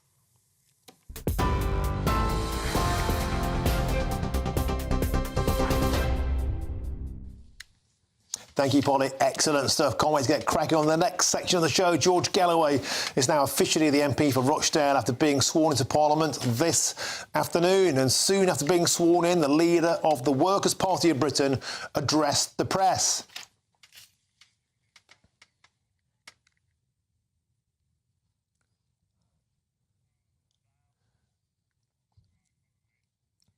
OK, if you're a lip reader, you might have got that, but we will get back to that soon, because to discuss that, I'm joined in the studio by GB News' political editor, Chris Hope. Chris, you're on the front row of that speech, George Galloway outside Parliament, not holding back at all by the sounds of it. What were the main takeaways? What did he say? Well, the political news is he said that he thinks that independent candidates will take millions of votes off Labour in the next election. Now, he would say that, wouldn't he? Of course, he's the independent MP for the Workers' Party of Britain. But as we were forecasting last week, Martin, yes, what could happen on the back of the Rochdale result last week, which he felt had been underplayed? I mean, his point, and he's right on this, that the two major parties were whacked into third and fourth place. He thinks that could happen in other areas where you have maybe a high Muslim population. If the Gaza war carries on into an election period, it could be a problem and could cost Labour several seats, maybe. Now, he said, particularly on Angela Rayner, the 3,000 majority in her seat, he says we will definitely stand against Angela Rayner. We are going to cost Labour seats. Keir Starmer will lose MPs because of this party, he says. And that, to me, to take away from the showbiz nature of a George Galloway press conference and literally the huge numbers of journalists there squeezed in, I think that was quite fascinating. When he talks about independence, the mind straight away lands on Jeremy Corbyn, Diane Abbott, the rump of the old-fashioned hard left. They're out in the wilderness. Galloway's made no secret of his desires to court them. Chris Williamson, his deputy, has been openly courting them to come back together. Could we see the fag end of the hard left regrouping around Galloway? You might think that, but Corbyn wasn't there. Now, Corbyn was meant to be walking George Galloway in when he was sworn in. You need 2 MPs, according to legislation passed in 1688, to be sworn as an MP. George Galloway said there that Jeremy Corbyn was stuck in Margate at another event, so couldn't make it, and there's some hollow laughter there. We don't know what that meant, whether that was serious or not. We do know that, that the father of the House, Sir Peter Bottomley, because he felt it was his duty to do so, helped swear in, along with an Alba Party MP, almost because the Alba Party, he'll be stuck in that corner of the Commons where the independents sit. It was a very interesting press conference to George Galloway, half an hour of it. He talked about Gaza, he talked about Israel. He was just asked whether Israel had a right to exist. He said no nation had a right to exist. The UK may be swept away at some point, so he dodged that question on the future of Israel. He also talked about the future of Rochdale Football Club and protested that Rochdale has an Oldham postcode. So he had this extraordinary moment of being part of international view of life and also hyper-local. OK, well, we have actually now got that clip ready to rumble. Let's have a quick look at what Galloway said at Parliament earlier. Members of Parliament, but at least none of them behaved badly, as badly as I had feared that they would. I left my young children behind, actually, because I didn't want to have have them see the decline of this place. It has declined. When I first entered here, all those decades ago, there were 100 people or more, men and women of independent mind on both sides of the house, that were figures in the land, that stopped you in your tracks in the corridor, that you turned your head to see them go by. I'm sorry to say that's no longer true. And so I think the Hansard writers hope that I'll add to the political intelligence quotient in the Hansard writers in tray, and I hope to get the opportunity early to make the interventions that I plan to make. I will attempt to speak in the Prime Minister's questions on Wednesday, and if I don't succeed, I will stay on and try to speak in the budget debate. I'm unlikely to be chosen for both, of course. So I hope you'll hear from me on Wednesday, and I'll have... Yeah, that was a little clip of George Galloway outside Parliament. Interesting, he's got his hat on there, but he wasn't wearing his hat. His trademark Titfer wasn't wearing that inside. Well, he explained why he wore it, because he was hit over the head, attacked in 2014. He said the person who did it got a 20-year jail sentence. He also said that had the parliamentary authorities been tougher with attacks on MPs then, we may have not seen the violence we saw in later years. So he's got, you know, he's been around politics. He's been an MP for 4 different areas, 4 cities, 4 towns, matched only by Churchill in parliamentary history. So we talked last week about the 20 target seats with a vastly disproportionate amount of Muslim voters. Some of them got 67, 65%, down to like 40%. A huge rump of seats that Galloway will no doubt have in his target, aligned to some of the marginal target seats to get the headlines. Angela Rayner, that's a delicious prospect. That's right, standing against Rayner. Rayner's got a few thousand majority there up in Greater Manchester, and he thinks that one of his candidates will have a chance of taking that. We don't know who they are yet. Again, be really careful reading too much into a by-election win for him, a landslide win, but of course these are often protest votes. But no question he thinks he can make some ground there. Of course, the election could be, I think, in November. I don't think it's in May, famous last words, but probably in November. So by then, you may be, and we all hope it's the case, that the Gaza conflict has ended. Interesting how the Reform Party, its kind of hospital tackle to kind of damage the Conservatives and perhaps let Labour in, might this movement do the opposite? So they're damaging the Labour Party. Galloway might not care about the Conservatives winning seats if he's stopping Starmer getting in. Yeah, it seems that way, doesn't it? That you could make an argument, and I did on GBNews' website for our members in an analysis piece last Friday. I did make that point that there's every chance that the Workers' Party of Britain and maybe other similar fringe parties could do the damage which the Reform Party is doing to the Tories. Which is for Labour. Well, you're on the front row there, Chris. Thank you very much for joining us in the studio. As ever, superb stuff. Now, moving on. You could win the Spring Essentials in our latest Great British giveaway. There's a garden gadget package, a shopping spree, and £12,345 in cash. 1, 2, 3, 4, 5. Here's all the details. We have a ton of top prizes to be won in our spring giveaway. There's a massive £12,345 in tax-free cash to spend however you like, along with £500 in shopping vouchers for your favourite store, a games console, a pizza oven, and a portable Sonos smart speaker. And the best news? You could be our next big winner, just like Phil. Whoever wins it next is going to be as happy as I was, and they're going to get even more money this time round, so why wouldn't you go in the draw? For your chance to win the vouchers, the treats, and £12,345 in tax-free cash, text GBWIN to 84902. Text costs £2 plus 1 standard network rate message, or post your name and number to GB03 PO Box 8690 Derby DE1 9TT. UK only. Entrance must be 18 or over. Lines close at 5 p.m. on Friday the 29th of March. Full terms and privacy notice at gbnews.com/win. Please check the closing time if watching or listening on demand. Good luck. care. You've got to be in it to win it, so get stuck in. Now, Labour say there'll be no option of a life on benefits for young people if they come to power. I'll be joined shortly by Labour MP Peter Dow to discuss what sounds to me very much like a Conservative Party policy. I'm Martin Daubney on GB News, Britain's news channel.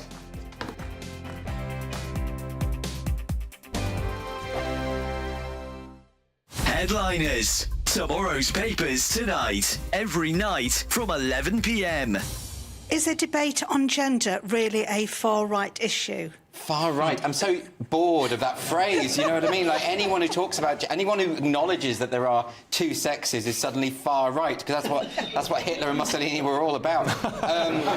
This question from Shirley is, of course, about Labour. They've been accused of being undemocratic because they pressured a pub into cancelling a debate, and this debate features Kelly J. Keane, who's been on this show a couple of times, and she's a campaigner, and she was just on the panel, and then they got a letter saying that they couldn't do it because Kelly J. Keane apparently attracts far-right groups. Now, they've tried this trick before, but because some awful, ghastly neo-Nazi types turned up near to an event that she was holding in Australia, they kind of tried to blame that on her and suggest that the two were the same thing. They weren't. That was an opportunistic group turning up to...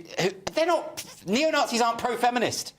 They're not pro an event called Let Women Speak. That's just ridiculous. New Zealand's TV blurred her touching her zip because they said that her touching her zip was a far-right dog whistle because she's making that symbol. Yeah, but she wasn't making the symbol, she was just adjusting her zip. Yeah, and also, this isn't a far-right symbol. I mean, that was incredible because she obviously wasn't making that symbol anyway. She was just adjusting her top. But this New Zealand news channel blurred out the hand so that they could pretend that it was some horrible ghastly... Yeah, I mean, this is low stuff, isn't it? She's talked about having voted Labour in the past. She's so not far right. But also, I mean, even if she were right-wing, which she isn't, why would they be banning a panel where there's a discussion about one of the most important issues of our day? What are Labour playing at here? They're anti-democratic, aren't they? They're just kind of playing whack-a-mole with things they don't like. I think maybe I'll write to the pub and say I do want to see Kelly J. Keane there. Yeah, but they won't listen to you Well, if no, you say they that, won't, will they they? Because won't. you've got the unfashionable opinion, Chris. Well, and the unfashionable workplace. I'm Andrew Doyle. Join me at 7 o'clock every Sunday night for Free Speech Nation, the show where I tackle the week's biggest stories in politics and current affairs with the help of my two comedian panellists and a variety of special guests. Free Speech Nation, Sunday nights from 7 on GB News, the People's Channel, Britain's news channel. Your weekend starts here with Friday Night Live with me, Mark Dolan, 8 till 9 on GB News. Big stories, big guests and big laughs as we get you ready for a cracking weekend. That's Friday Night Live with Mark Dolan. Fridays 8 till 9 on GB News. Bring your own drinks. The admission's free. Good afternoon, Britain. Good afternoon, Britain. Join us, Tom and Emily, To find out what's happening in the heart of Westminster. and why it matters to you. Weekdays from midday, we bring you the most compelling stories from across the United Kingdom. And from your doorstep to our inbox. That's right, we want to hear from you. GB News, Britain's news channel.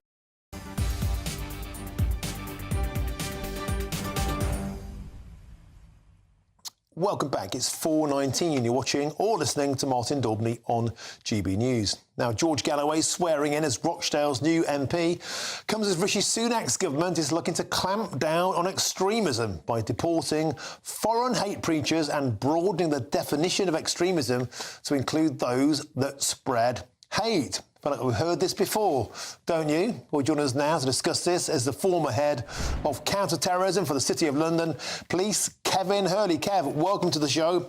Always a pleasure. So on Friday, we saw a dramatic emergency speech by Rishi Sunak promising to clamp down. And on Monday, now it's all about the words. There is people now apparently that don't pose a direct threat to Britain, but those who undermine the country's institutions or values and promising finally to kick people out who are hate preachers. Kevin, is this fiddling while Rome burns, and is it just too little too late? Well, yeah, I mean, they've been fiddling while Rome burns for at least the last 10, 12 years.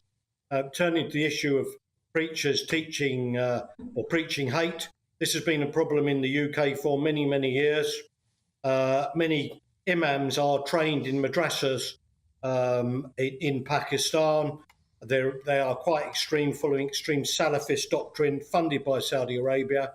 and it's estimated between 50 and 60% of the mosques in the UK have been covertly funded by Saudi Arabia to preach extreme Salafism, which I know in some cases, including when I investigated the Red Hill Mosque a while ago, was stuff like spread the blood of the Christian on the sand. So, you know, that's happened in the past in Surrey. I'm pretty sure it's going on elsewhere. As for the words about police need to get on and deal with disorder, etc., we discussed that the other day. They simply have not got the numbers. They're actually too worried and too scared about their own jobs to do that. And finally, they do not have the proper public order equipment that's now required to police large groups of people who do not follow the traditional British values of a bit of pushing and shoving and shouting and very quickly turn into mob violence. So I'm talking about they need water cannon, they need index marker solutions that you can get the people after the event. They need various forms of projectiles like baton rounds, bean bags, that kind of stuff, as well as large-scale pepper sprays to keep the crowd distant. Because very quickly, if our police were to get stuck in, they won't do, I can tell you that now, you'd start to get large numbers of casualties. You wouldn't have enough police to police those demonstrations or whatever. And the big point I make about this, Martin, is all those officers you see in our cities at the moment policing these demonstrations have got a normal day job. That's called patrolling and policing the local areas where we all live. And then we wonder why there's no one turning up to investigate our burglaries or when our car gets broken into, or people wait ages for a 999 call. It is because they're all drawn in central London, now big cities, policing these demonstrations. And Kev, that brings me neatly on to my next point, because here's a clip I want to play in now of the police doing absolutely nothing on Saturday at that pro-Palestine march, despite the previous day the Prime Minister saying the police would have tough new powers. Watch this.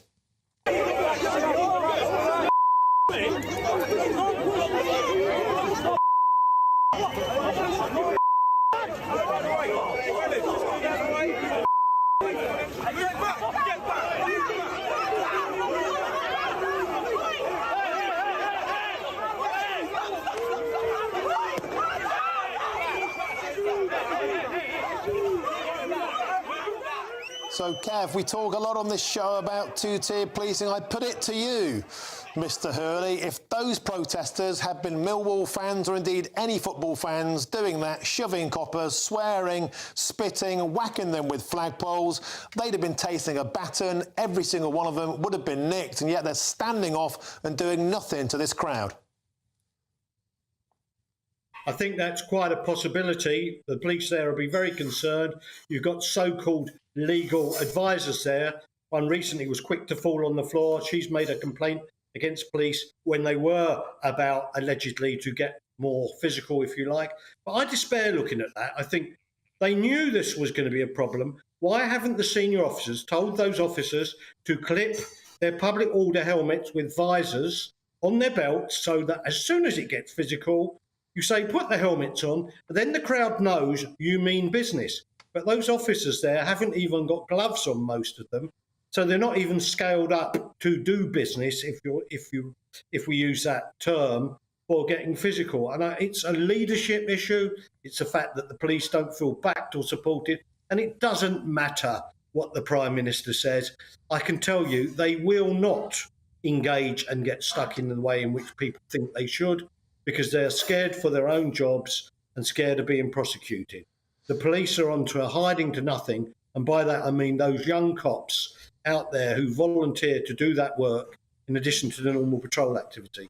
If we're serious in this country about taking the streets back and dealing with this, we need a whole new regime of leadership within the police where they say, yes, we want water cannon. We want to use pepper sprays on these kind of crowds. We want to keep our people protected and distanced, because there's no question if you started spraying them with water cannon or you started spraying them with pepper spray, that crowd would fall back and they'd pack it in. So, you know, we can't have it two ways. Either we accept the fact we're going to let police officers get shoved around embarrassed and our crowd's dominated by God knows who they are, or we change the paradigm and we deal with the fact that people like Mayor Khan sold off the Metropolitan Police's water cannons after Cameron said that they could have them, but then May wouldn't licence them after Boris bought them. So there's all kinds of internal politics going on in the Tory party here about why the police haven't got that which they should have. I mean, for goodness sake, we're quite happy to use water cannon on the Irish over in the north of Ireland. So what's the difference? Yeah, Kevin heard you speaking common sense, and a lot of people would no doubt like that. And a lot of those guys there with the first shower they'd had in months. Kevin Hurdy, thank you very much for joining us on the show. Now, moving on, Liz Kendall, the Shadow Works and Pension Secretary, has told young people that under Labour plans there will be no option of a life on benefits. Well, Kendall unveiled the 5-point plan, which includes better mental health support and career advice, telling young people that they will have a responsibility to take up the jobs and training that they would be offered under a Labour government. Well, joining us now to discuss this is Peter Dowd, who's a Labour MP for Battle. Peter, welcome to the show. Sounds like a Tory policy. Get off benefits and get back to work. Get on your bike. The Labour Party is channeling Thatcherism. No, I think you've cherry-picked, if I can use that phrase, Martin. I think this is about the broader environment in which education, training, schools has developed over the past 14 years. I've said this before, there's been underinvestment in schools, there's been underinvestment in further education colleges, there's been underinvestment in training, there's been underinvestment in teachers, careers advice, universities, the apprenticeship levies in a complete mess. So what Labour are trying to do is to tackle what we've inherited, given there's been 40 years of this chaos within the education system from, well, early years right the way through to adult education. It's got to be set into that context. And Peter, how would this work in practice? Would it be, here's some help, you're welcome to it? Or would it actually be a bit more stick and a bit less carrot and say, if you don't get off benefits, then we're going to seize your benefits, we're going to cut your benefits and get tough? Or is it more soft soaping? Well, it's neither. The problem is, we always get into these binary positions. You're either soft soaping or you've got a stick. It's neither one nor the other. It always has to be, in any political or rather policy environment, it has to be a balance. That's what I'm trying to say. And look, there are 7 million 16 to 24-year-olds, and about 800,000 of them are either not in education, employment, or training. I don't know about you. I've never had to live on benefits, fortunately, but I don't think living on benefits is a lifestyle choice. As being part of a society, that you've got to get help from that society, you've got to get help from your schools, you've got to get help from your family, from society in general, whatever that might be, to help you get into a job. We're always pushing this. Having a good, well-paid job is great. It can be a great feeling. It can boost your confidence, it can boost your bank balance, it can boost lots of things. So this is about this whole question of getting the people into work in a productive capacity to enable them to have a decent life. And I don't think there's anything wrong with that. OK, Peter, can I quickly ask you about Rwanda? It's being debated right now as we speak in the House of Lords. Baroness Chakrabarti putting her points forward. Kenneth Clarke saying it's very likely that we will see the Supreme Court challenge this and torpedo it. And at the very start, the Lords' revolt, Peter, was being led by Lord Goldsmith, who was the Attorney General to your old mate, Tony Blair. It seems, live pictures on screen as we see them, it seems, Peter, that the Rwanda bill will be torpedoed and that revolt being led in part by Labour peers. Well, I think it's right across the piece, to be fair, Martin. If you've got Conservative members of Parliament, Lord members of the House of Lords are unhappy, Labour members, cross benches. I mean, it seems to me that there are a whole range of people opposed to this. So, for example, saying somewhere is safe in the context of Rwanda, when it is patently not, is logic absurdum. So that's why people who are actually thinking this thing through are proposing alternatives or are opposing the current proposals. And it'll come back to the House of Commons, and no doubt it will go around the circuit once again, and we'll debate it once again, and the government will try and get its way and push it through. But that doesn't make it good, and it doesn't make Rwanda safe. No, but what it does show us is that the House of Lords seems to be in charge with Groundhog Day feelings, the days of Brexit being echoed, round and round we go. And will we ever get to see a single person leave for Rwanda? Peter Dowd, Labour MP for Bootle. I don't think we will. We made a bet here at GB News with Rishi Sunak. A single pint of beer, not a single person would leave. Peter Dowd, I think my beer is safe. But thanks for joining us on the show. It's always a pleasure. Now, moving on, there's lots more coming up on today's show. And don't forget, you can join Nigel Farage and Michelle Dewberry for a budget special in Whitehaven. Simply scan the QR code on your screen right there, and you can join them to take part in that show. Now, let us know all your thoughts on our talking points today. Email us, please, gbviews@gbnews.com. And there is that QR code. Scan that, and you can join the audience with Jubes or Nigel Farage. But first, here's your latest news headlines with Polly Middlehurst.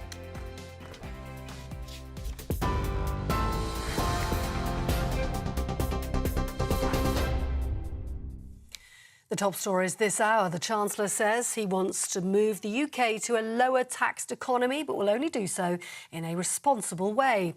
Jeremy Hunt made the comments while visiting a plant in Wiltshire, where he also announced a £360 million funding boost for manufacturing.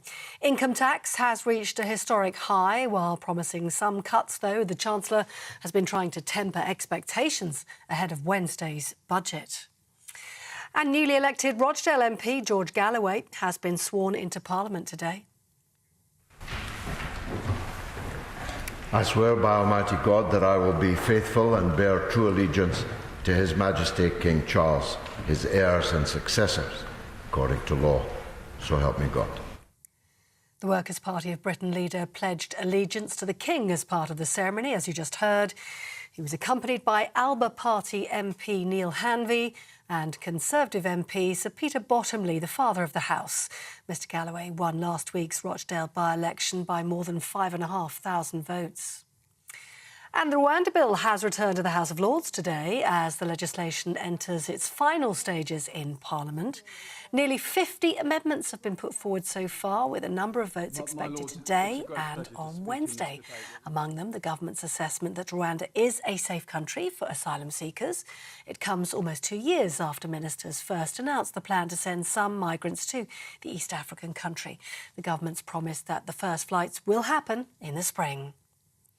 Meanwhile, GB News understands around 330 migrants have been intercepted crossing the English Channel in 6 small boats so far today. That's after 327 made the crossing yesterday. The same day, a 7-year-old girl died after a boat capsized. She'd been travelling with her pregnant mother, her father and 3 siblings when the boat got into difficulty in the early hours of yesterday morning. Those are the top stories. For the very latest news stories, sign up for GB News Alerts, scan the QR code on the screen right now, or go to gbnews.com/alerts.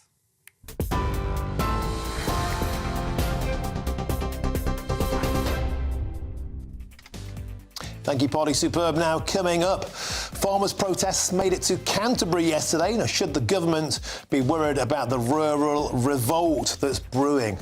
I'm Martin Daubney on GB News, Britain's news channel.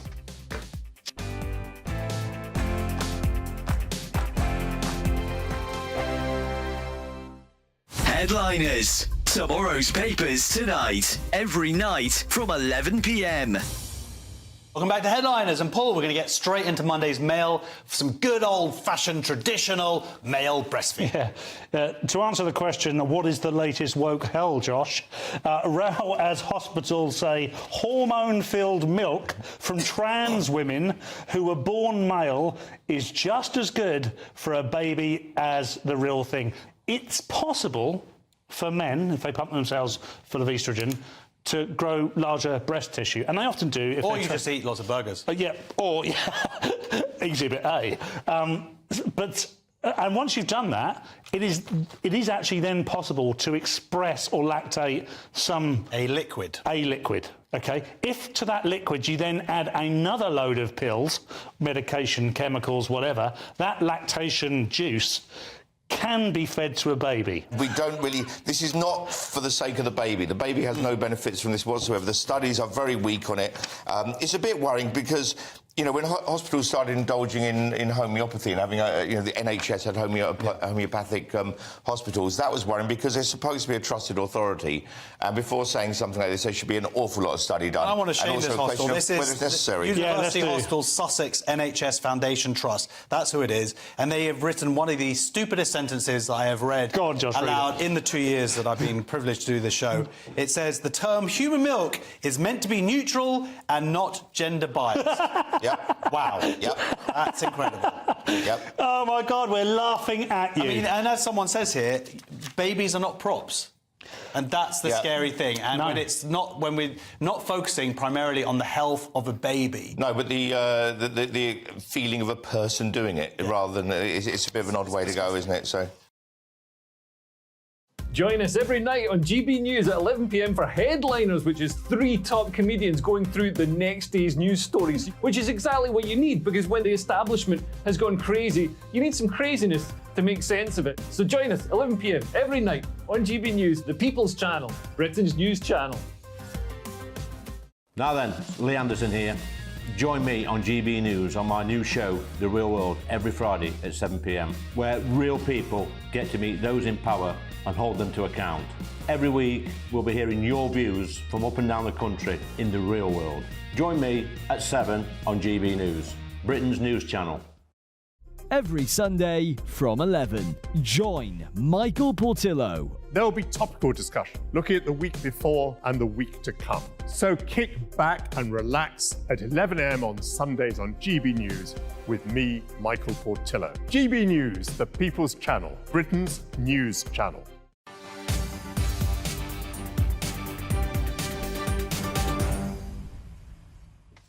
Welcome back. It's 4:38 and you're watching or listening to Martin Daubney on GB News. Now, farmers formed a Go Slow convoy in Canterbury yesterday, protesting against the effect cheaper food imports are having on British farmers. The spectacle was organised by Fairness for Farmers, which saw more than 200 tractors block the ring road, causing gridlock across the city. Well, Jordan Lee, who's the Nature Programme Manager at the Conservative Environment Network, joins me in the studio now. Thank you for your company. Always a pleasure, Jordan. So people will be watching these pictures on screen and thinking, are we seeing the beginnings of a movement, a collective gathering steam here? We saw this before in Dover. We saw it last week in Wales. Now in Canterbury, as well as Fairness for Farmers. There's a farmer network up in Cumbria. Could this gather steam? Well, undoubtedly, these have been a really difficult few years for farmers, whether it's the effects of Brexit, the war in Ukraine and COVID, all of which pushed up the cost of fuel and fertilisers for farmers. In Wales and across the EU now as well, we're seeing the effects of inflexible top-down targets being imposed on farmers. We want to see things done differently. That's what this is, the Conservative Environment Network's plan to put farming back on track. We want to see farmers rewarded for their work to positively improve the environment around them, not penalised as we've seen in Wales and across the EU. We also want to see a fairer deal given to farmers from the supermarkets. So that means toughening up the regulator and cracking down on the imports of goods which contribute to deforestation, for example, as well. And yet, instead, Jordan, what we're seeing is a 10% reduction of livestock. That's what's being proposed because of environmental targets. 11% loss of labours, and that's on top of what we saw in Wales, a 20% loss of land, 10% to trees, 10% to wilding. Anyone can work out that's a 20% cut in your bottom line straight away, on top of net zero targets, on top of diesel taxes, on top of suppressed margins by the big retailers. It's a terrible time to be a farmer. Why aren't the government listening? Well, the situation you've described is as it is in Labour-run Wales and across the EU, where we have seen these top-down targets introduced. In England, I do think the government have taken a different approach. That is to reward farmers for the positive contributions they take to improving the natural environment, so-called environmental land management schemes. I think that's the right approach. Obviously, we need to go much further. This means ensuring all farmers have access to these schemes. There's much more to be done for livestock farmers. There's also more to be done to ensure that farmers receive a fairer deal at the supermarket. So that means longer-term contracts, so farmers have more certainty. It also means improving the situation for farmers in the planning system. So we had a great announcement last week by the Prime Minister, who backs our plan to ensure that farmers can get on and build farm shops and sell more of their own produce. So that should help too. And we've got some pictures on screen. That's the French doing their damnedest to stop motorways. They closed 7 arterial routes into Paris recently in process of the punitive measures put forward by Ursula von der Leyen from the European Union. But you say it's a Scottish thing, but these protests yesterday were in Canterbury. We've seen them in Dover. We're also seeing movements in Cumbria. And there we see those protests in Wales. Would it take a French-style revolution? Would it take major disruption before the government wakes up? It feels like we're playing Queensberry rules at the moment in Britain. Well, there is a real incentive for the government to change the course that they're on at the moment. We saw a poll last week showing support sliding away in historically strong areas for the Conservative Party. So we know the numbers are there. There is a real danger of the party losing support in these areas. Farmers, although they make up a small percentage of the population, they have a huge footprint on their local communities, producing that high-quality food, producing goods, shaping our landscape physically. So it's really important that the government do wake up, they do listen. That means making sure that the post-Brexit support schemes pay out more, means that supermarkets give farmers a fairer deal. We also loosen up our planning systems so that farmers can get on, sell more of their own produce and build important pieces of farm infrastructure too. But how long will that take? The clock is ticking. We've got a general election coming. There's a piece in the Telegraph today saying the Conservative voting rural bloc, the farmers are thinking twice. They're not getting much bang for their buck. There's going to be huge pressure from the Liberal Democrats in those seats. We saw that in a lot of by-elections. The clock is ticking for the Tories. I agree. There is a real need for the party to do something to turn things around in these rural areas. But let's look at what's happened in Labour-run Wales, for example. Here we've seen, again, top-down targets being imposed on farmers. We've seen, 3,000 farmers last week outside the Senate protesting what's going on there. Thankfully, we haven't seen that yet in England, but it is a wake-up call for the Conservative government here to do more to support them. Although one benefit of that, Jordan, is that the Welsh broke out to a magnificent choral display. The French say it with fire, the Welsh say it via a choir. Jordan Lee, thank you very much, the Nature Programme Manager at the Conservative Environment Network, for your time. And good luck to all those farmers out there. No farmers, no food. Now, can we expect tax cuts in Wednesday's spring budget? Well, GB News' economics and business editor Liam Halligan will fill us in after this. I'm Martin Daubney on GB News, Britain's news channel.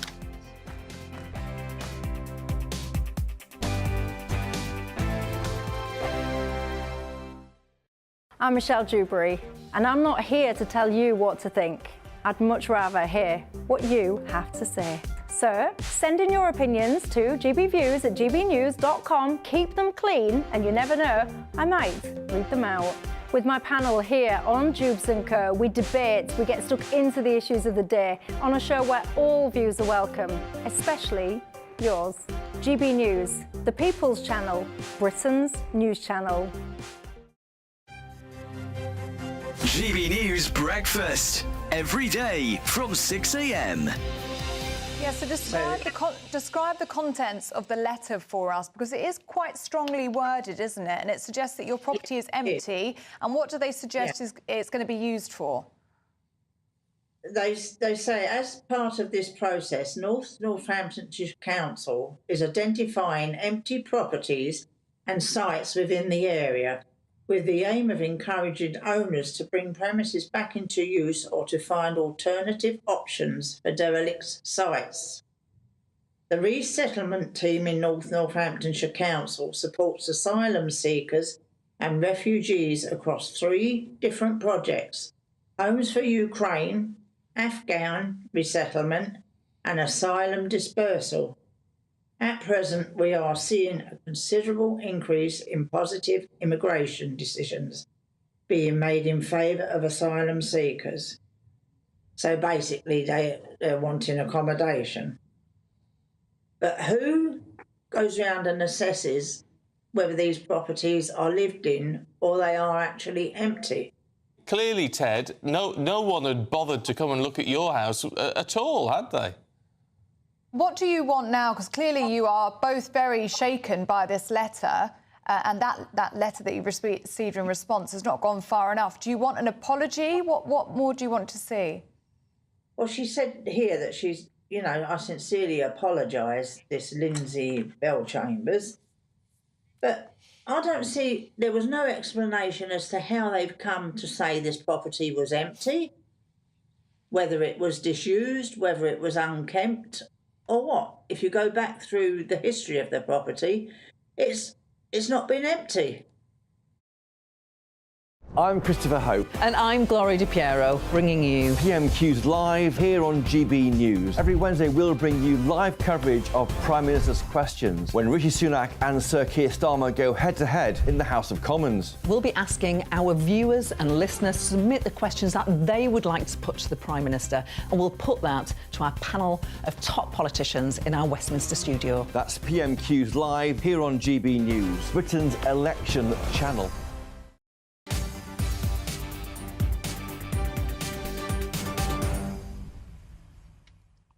Welcome back. It's 4:47. You're watching or listening to Martin Daubney on GB News. Now, the Chancellor will deliver his spring budget this Wednesday, and Jeremy Hunt has already been hinting at tax cuts in what will be a final opportunity, surely, for the government to lay out their plans ahead of the next general election.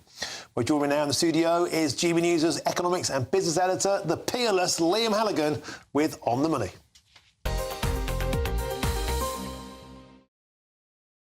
Liam, always a pleasure. A three-letter word ending in X, and it gets us quite excited. Tax. Oh, and there has to be surely a tax cut, or it's curtains for the Conservatives. Well, Jeremy Hunt has been reining in expectations because up until a few days ago, we thought there were going to be huge tax cuts, really big tax cuts. After all, the tax burden, tax as a share of our national income, as a share of gross domestic product, the size of the economy is at a 70-year high. And the Tories have just hit a record low in the opinion polls. And a lot of people would say those two things aren't unrelated. A lot of people out there feel the tax burden, not necessarily because of the headline rate of tax, but because of the freezing of tax thresholds, what we call fiscal drag, dragging more and more people as their wages go up into top higher tax brackets. You know, a mid-ranking teacher, a mid-ranking police officer paying a higher rate of income tax. That's not right. That shouldn't be that way. And yet the Tories have relied on these frozen tax thresholds rather than raising the headline rates of tax because they think we're going to somehow be fooled. But they are now looking at headline rates of tax, but also have national insurance too. Let's have a look at some of the details. The budget, as you say, Martin, the spring budget is on Wednesday, the 6th of March, this coming Wednesday. It'll be a busy day for me, certainly. And Jeremy Hunt, the Chancellor, he may cut 1 or 2 pence off the main 20 pence in the pound, 20% rate of income tax. But he could cut national insurance instead, and we should discuss the differences. And in order to pay for these tax cuts, because the mandarins in Whitehall, the Office for Budget Responsibility, will frown very heavily and things even get leaked to newspapers. I'm not accusing anyone directly, but we all know that it happens unless you pay for your tax cuts up front. So Hunt wants to take money off wealthier people by potentially raising the cost of business class travel, by raising the duty that you pay on a business class fare to a couple of £100, and also diluting the so-called non-dom tax regime. It's a system that allows wealthy foreigners, resident but not domiciled in the UK. What's the difference? Don't ask me. It depends on the tax lawyers. So it attracts lots of wealthy people to the UK. George Osborne, the Chancellor, originally watered that down, making non-doms pay more. Labour want to really make non-doms pay more. Jeremy Hunt may make them pay slightly more in order to try and close off that Labour policy, which, it must be said, is quite popular with us mere mortals who don't have non-dom tax status. And I was about to say, it does sound like a very Labour Party policy. They're also going after smokers again and vapers again.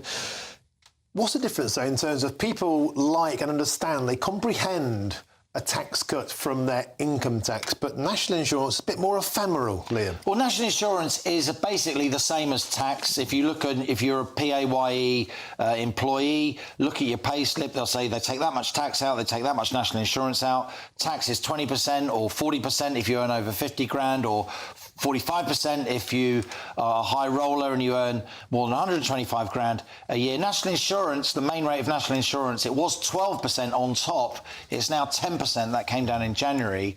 Now, why would Hunt go for a national insurance cut rather than a full-blooded red meat headline income tax cut? Because his advisors can tell people like me and you, oh, national insurance, it's the same thing. It still, you know, comes out your pay. If we give you a cut in your national insurance, it doesn't matter if you're a worker, if it's off your national insurance or your income tax. But crucially, pensioners pay income tax on their pensions.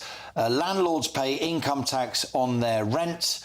And also, if you cut national insurance, that applies in Scotland, but an income tax cut, that would have to come from the Scottish Government, the SNP. So it's cheaper for a Chancellor to do a headline national insurance cut because he isn't giving the same tax break to pensioners and to landlords. Well, the government will conclude everyone hates landlords anyway. I think that's a very unfair thing to say, but that's what a lot of political people assume. And they've just given pensioners an assurance that the triple lock's going to remain in place, making sure the basic state pension continues to rise with earnings, wages, or 2.5%, whichever is high. We just saw an 8.5% rise in the basic state pension. Or we will have that from April, of course. So it's cheaper for him to go for a national insurance rise, and he'll hope that most people won't understand the differences between national insurance and income tax. They'll just say it's roughly the same thing. And it is roughly the same thing, but not if you're a pensioner and not if you're a landlord.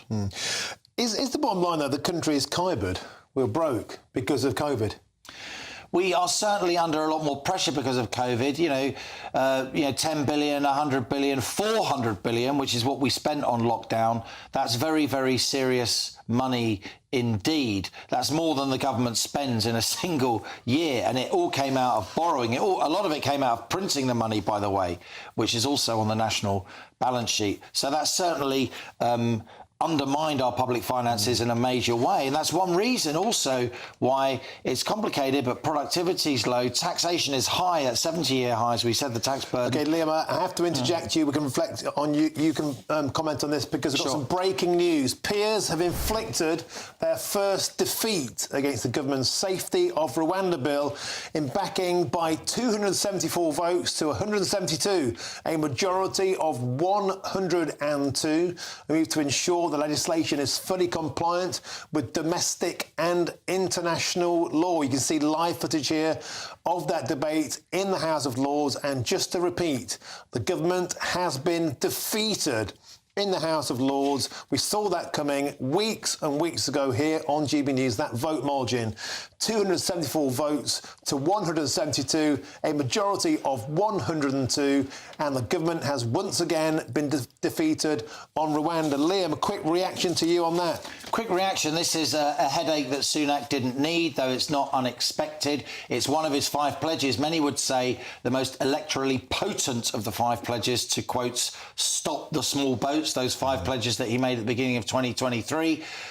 Within the House of Lords, the unelected upper house of Parliament, there are many, certainly Liberal Democrats, Labour peers, even quite a lot of Tory peers who don't like the fact that the government is trying to legislate to establish in its mind that Rwanda is a safe place, and peers are rejecting that. OK, thank you very much, Liam Hagan. We'll have lots more on that in the rest of the show, but first, here's your latest.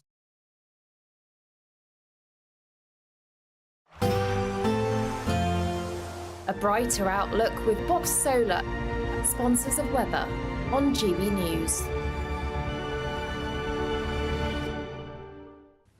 Hello, welcome to your latest weather update from the Met Office for GB News. Most of us having a dank, murky old night with rain spreading its way northwards, and then a few fog patches are likely to form. The rain starts off over Wales and southwest England, but through this evening spreading into Northern Ireland, eventually into southern Scotland, across the Midlands too, and outbreaks of rain across eastern England by the end of the night. As it clears, it will turn quite murky and misty, a few thick fog patches likely over the Midlands and eastern England by dawn. And as the skies clear clear over Wales and southwest England. Some pockets of frost are possible as well. So a bit of a mishmash on Tuesday morning. It's a dull, murky, dank start over eastern England and eastern Scotland.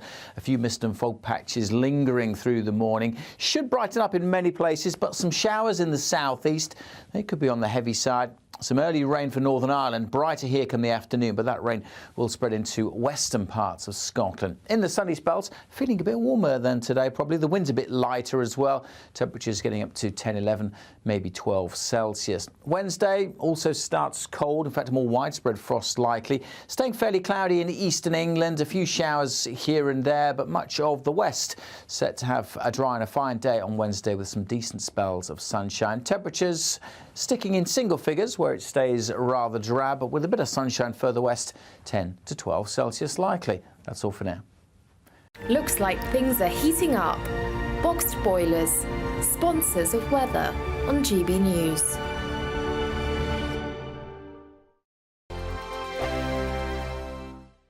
Join us every night on GB News at 11 p.m. for Headliners, which is 3 top comedians going through the next day's news stories, which is exactly what you need, because when the establishment has gone crazy, you need some craziness to make sense of it. So join us 11 p.m. every night on GB News, the People's Channel, Britain's news channel.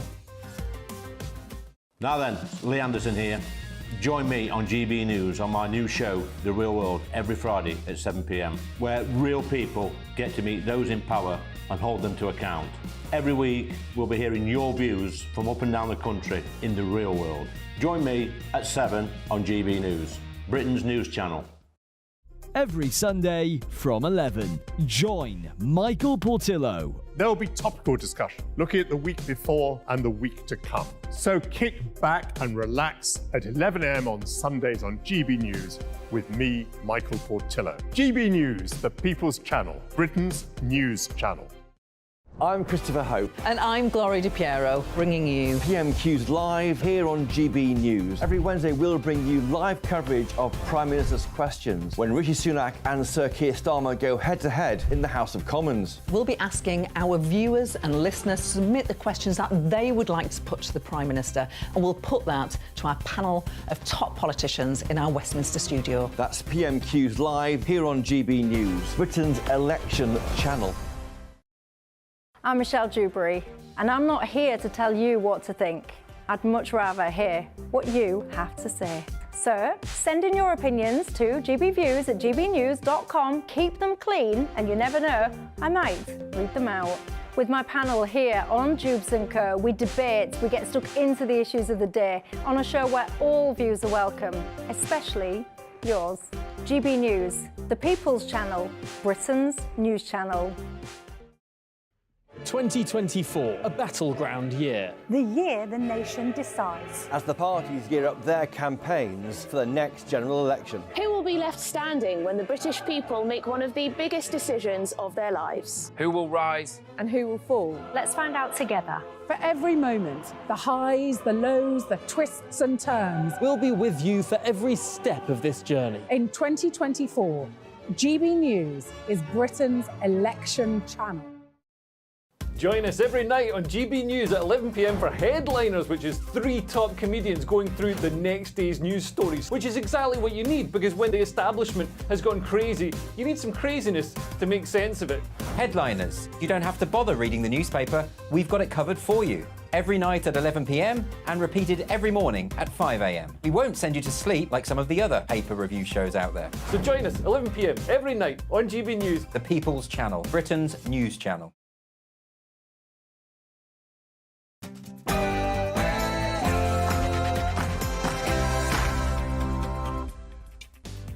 A very good afternoon to you and a happy Monday. It's 5 p.m. Welcome to the Martin Daubney Show on GB News, broadcasting live from the heart of Westminster all across the UK. Rwanda battle in the Lords. Peers defeat the government's flagship Rwanda scheme, moving to ensure that legislation is fully compliant with domestic and international law. The Lords are revolting. And the big question is Sunak finally sunk? And he's back. George Galloway is sworn in as a Member of Parliament for Rochdale as he returns to Parliament after a 9-year absence. And he said the country badly needs a general election and could a far-left revolt team up and spell doom for Starmer in once safe Labour seats. And is it time for a ceasefire? American Vice President Kamala Harris says one is needed immediately, calling Israel's bombardment of Gaza a human catastrophe. I'll be joined by Colonel Richard Kemp to talk about that. And the Royal National Lifeboat Institution, or the RNLI, celebrates their 200th anniversary today. But are they fit for purpose? I'll host a debate at the end of the hour asking, are they now a little more than a glorified taxi service for migrants coming ashore? All that coming up in your next hour.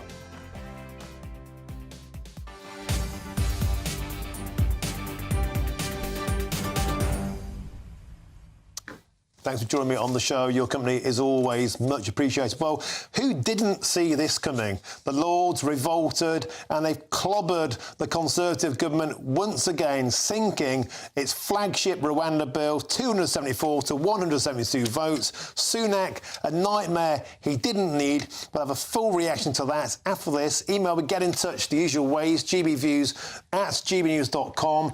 Is the House of Lords simply there to frustrate the will of the people? Plus, let me know your thoughts on the RNLI, 200 years old today, but are they just a taxi service now for illegal immigrants? All of that coming up, a tasty menu. But first, your latest news headlines with Polly Middlehurst.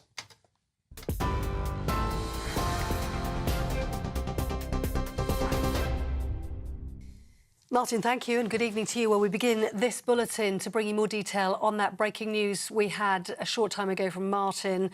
There is a setback for the Prime Minister today as peers in the House of Lords vote against the government's flagship immigration scheme. We can show you live pictures coming to us from the House of Lords today, where there has been the first of a series of votes on amendments to the Safety of Rwanda bill. Well, within the last 15 minutes, we can tell you 274 voted against 172. That is a majority of 102. Nearly 50 amendments were put forward, with a number of votes expected today and on Wednesday. And among those, the government's assessment that Rwanda is a safe country for asylum seekers.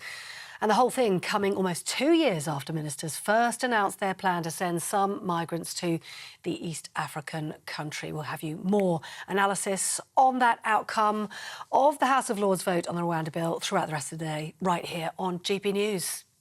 Meanwhile, GB News understands around 330 migrants were intercepted crossing the English Channel today in 6 small boats. That's after 327 made the crossing yesterday. And that was the same day a 7-year-old girl died after a boat capsized. She'd been travelling with her pregnant mother, her father and 3 siblings when a boat got into difficulty in the early hours of yesterday morning. Now, the Chancellor says he wants to move the UK to a lower taxed economy, but will only do so in a responsible way.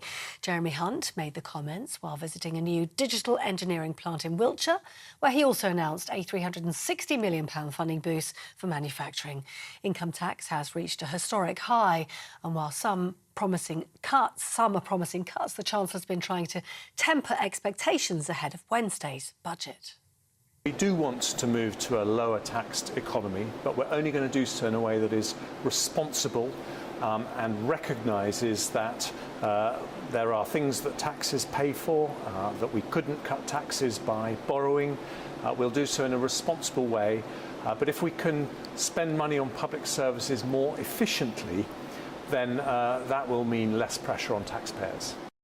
Chancellor Jeremy Hunt. Well, the former Home Secretary Dame Priti Patel told GB News the government also needs to be more efficient when it comes to spending. We have over 500,000 civil servants.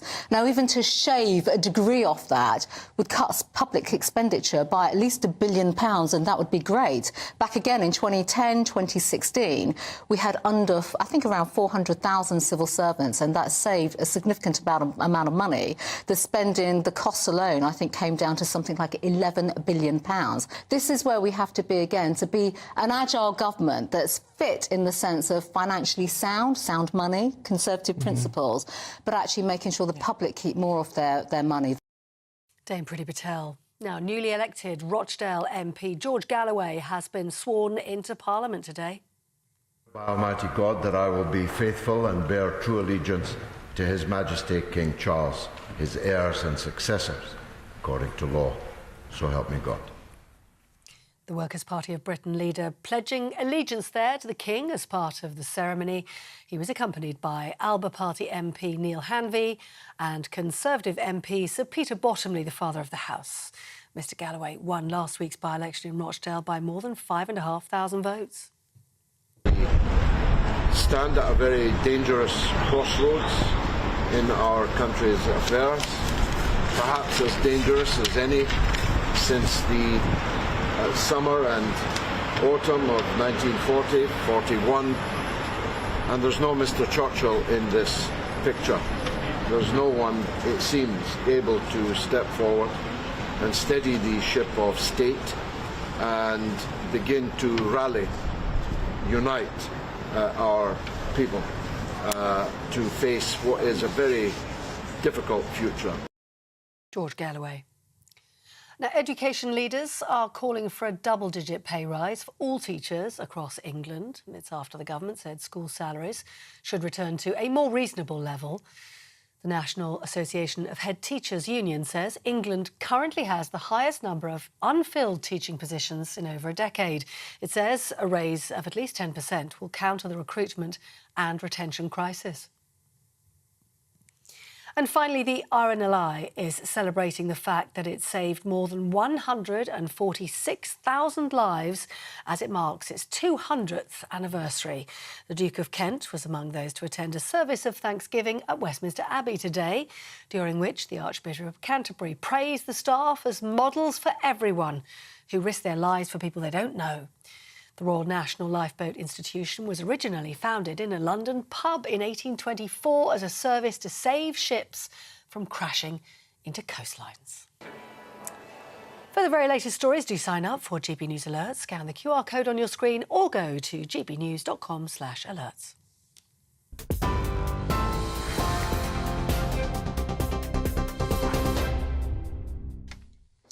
Thank you, Polly. Now, who could have predicted this? Well, me and everyone who knows anything about the House of Lords, because the House of Lords has once again voted against the Rwanda bill. Yeah, peers have defeated the government's flagship immigration policy with a majority of 102. You can see live pictures there of the aftermath, the gloating, no doubt. And this will come as a huge setback for the Prime Minister, who was hoping to get planes off the tarmac as soon as possible. If you believe that, you believe in Santa. Well, joining me now in the studio is our political correspondent, Olivia Utley. Olivia, the Lords are revolting with abject and utter predictability. Once again, Sunak has been sunk. Yet another humiliating defeat. Well, yeah, this is a huge setback for the government. Over the next couple of days, the Lords are debating some amendments put forward by fellow peers, all of which are designed to try and essentially soften the Rwanda bill, to make it impossible for the Rwanda plan to pass as Rishi Sunak wanted it to. The amendment which has just been voted on is about, essentially adds a clause to the bill saying it must maintain compliance with international law, which arguably at the moment as it stands, without the treaty, there's a treaty as well which needs to be fulfilled, it doesn't. So we're going to get a series of these amendments over the next 48 hours, and each one we are expecting a government defeat along the lines of this now. The government defeat today just now is 274 to 172, which is up from January when it was 214 plus 171. And from what I'm hearing, it sounds as though all of these, there are 5 amendments over the next 48 hours, all of the same kind. They are all, by the sounds of it, going to be lost by the government. Now, that doesn't mean that it's all over for the government. Apparently, the whipping operation, the people who control discipline in the government ranks, are saying that they want to save the fight until a couple of weeks' time when the bill comes back to the House of Commons. So instead of, bit complicated, but instead of trying to whip peers, Conservative peers, to vote for the bill today, they're going to wait until it gets back to the Commons and use that opportunity to fight back. But optics, not good at all. You see these huge defeats in the House of Lords, and it looks as though the wind has gone from Sunak's sails. Even even if the government then, the House of Commons then votes down these amendments that have been put forward by the Lords, which we are now all expecting, it's all going to take quite a lot of time. The idea is that if the government gets everything its way, and I think we can assume that's pretty unlikely, then the government could end up voting through the Rwanda bill on the 20th of March. That's the date I've been told, but if all of these amendments get voted down by the Commons. And then you could technically see flights taking off to Rwanda before the 26th of March. And that date is very important because the 26th of March is the final date which Rishi Sunak could call a May election at. So the theory is the government could be gearing up for something along those lines. Surely if it did that, it'd be a turkey voting for Christmas. This revolt was led by Lord Goldsmith, who, of course, was Tony Blair's Attorney General during the Iraq War. Not the best morals, perhaps, there. And Lord Carlisle, who basically was Lord Remain. This was the Labour peers and the Liberal Democrat peers, and, of course, a lot of the Tory, more wet peers, clubbing together, putting a humiliating defeat to Rishi Sunak. And earlier on in the Lords, Kenneth Clarke, Lord Clarke, as he is now, of course, saying, irrespective of what happens, they will take this to the Supreme Court if the government should win, which looks doubtful at present. It seems, once again, Olivia, echoes of Brexit, dare I say it, Groundhog Day, the machinery of the institution, of the establishment, setting out to defeat the government of the day, to delay the public, the voters' desire to control our borders. Rwanda might not be perfect, but it's a solution to a problem which the entire establishment, Olivia, seems to want to torpedo. Well, I think there definitely are echoes of Brexit here. It does feel a little bit as though the final days of Theresa May's government are upon us again.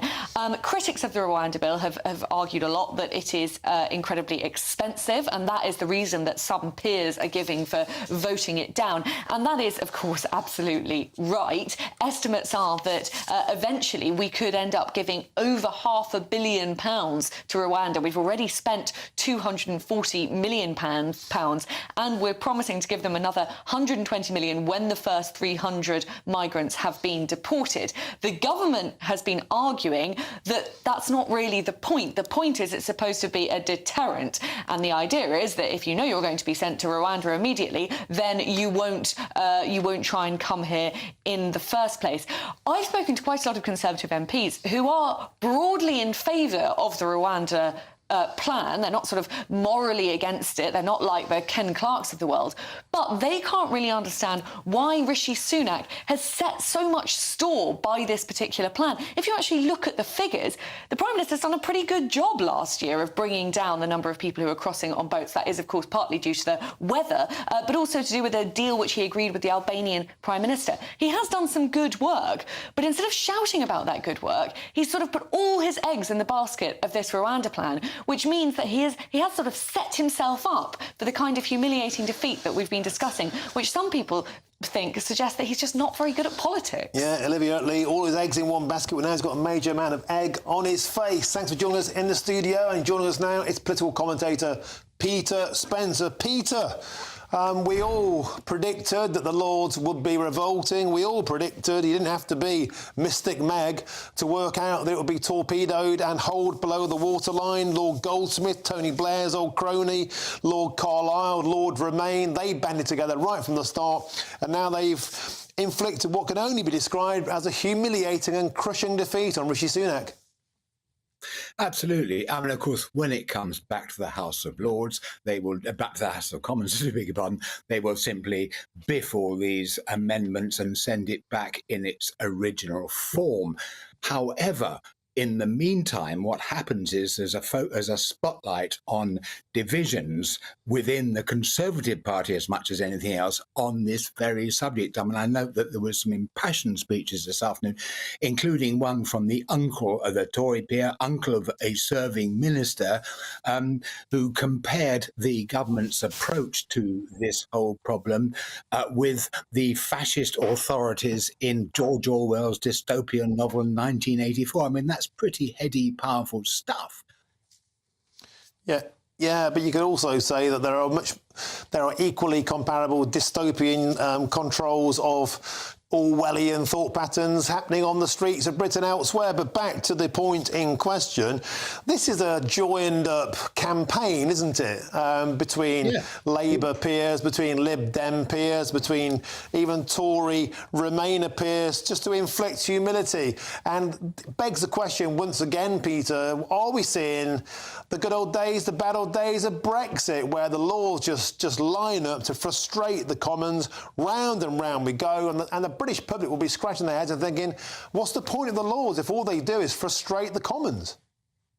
Well, I mean, the function of the laws is to act as a revising chamber to any legislation that comes from the House of Commons, and sometimes they revise it in a very sensible and helpful way. Supports changes to the bill in ways which mitigate the problems which we still see. Own sake, but what they are trying to do is to highlight the divisions of opinion on this very subject. And you mentioned the echoes of Brexit, most certainly so. But then again, that brings into very sharp focus the hideous divisions within the Tory party, to the point that it practically split down the middle. And this is going to leave the general public, I would suspect, thinking, look, the problem with the Tory party is it isn't even a party. All it does is fight itself. What's it got to do with the rest of us? And to that extent, I then mention an Ipsos poll for the Evening Standard a day or so back, in which it suggested that the public opinion has turned so far against the Conservative government that at the next election it might end up with not a single MP at all. Well, that's a doomsday scenario, but nevertheless, that's your job. Peter Spencer, thank you very much for joining us on GB News. An astonishing defeat inflicted on the government once again over Rwanda. Now, it's the latest Great British giveaway and your chance to win 12,345 quid, 1, 2, 3, 4, 5 in cash and a whole host of seasonal treats. And here's how you can make all of that yours.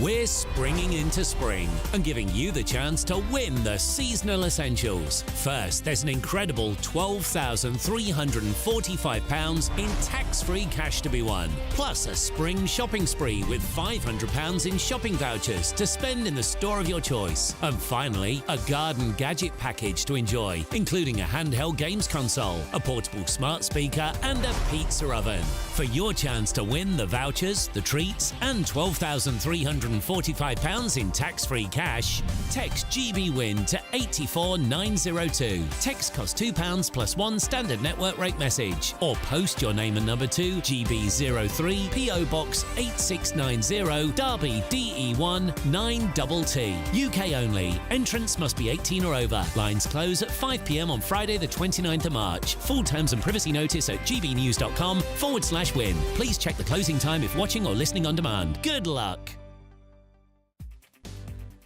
Coming up, could a far-left alliance, an unholy alliance of George Galloway and Jeremy Corbyn put a stop to Starmer? Well, I'll be joined by the senior political editor at the New Statesman to ask if there's a chance of this alliance. I'm Martin Daubney on GB News, Britain's news channel.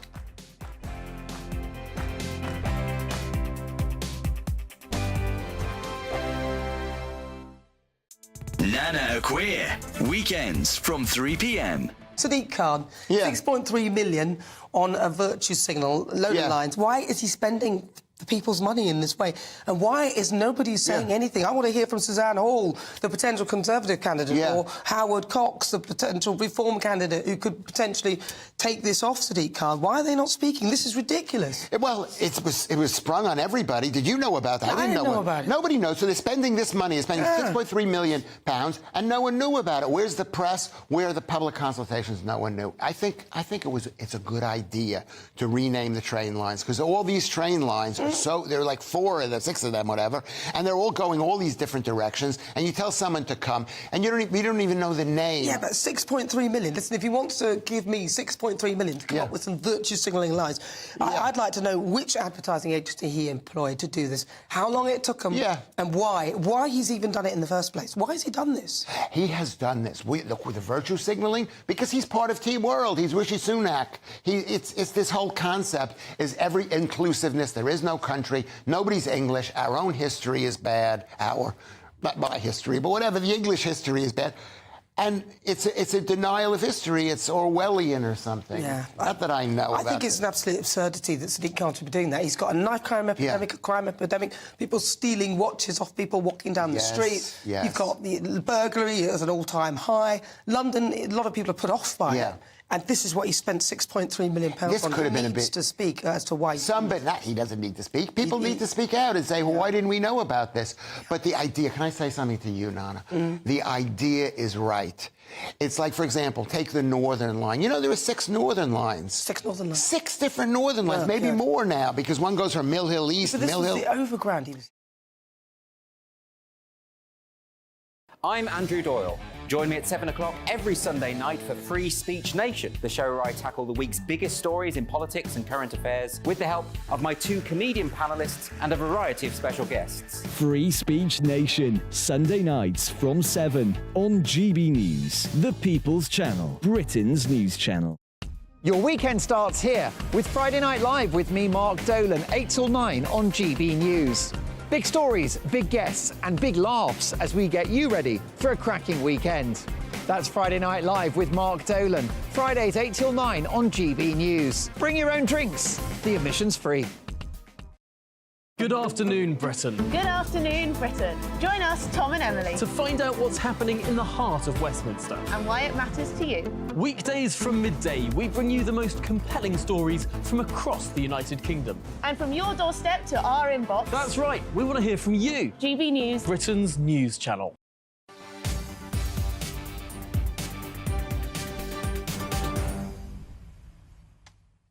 Welcome back. It's 5:22. You're watching or listening to Martin Daubney on GB News. Now, George Galloway has appealed to Jeremy Corbyn to form an alliance of the remaining socialists in the country.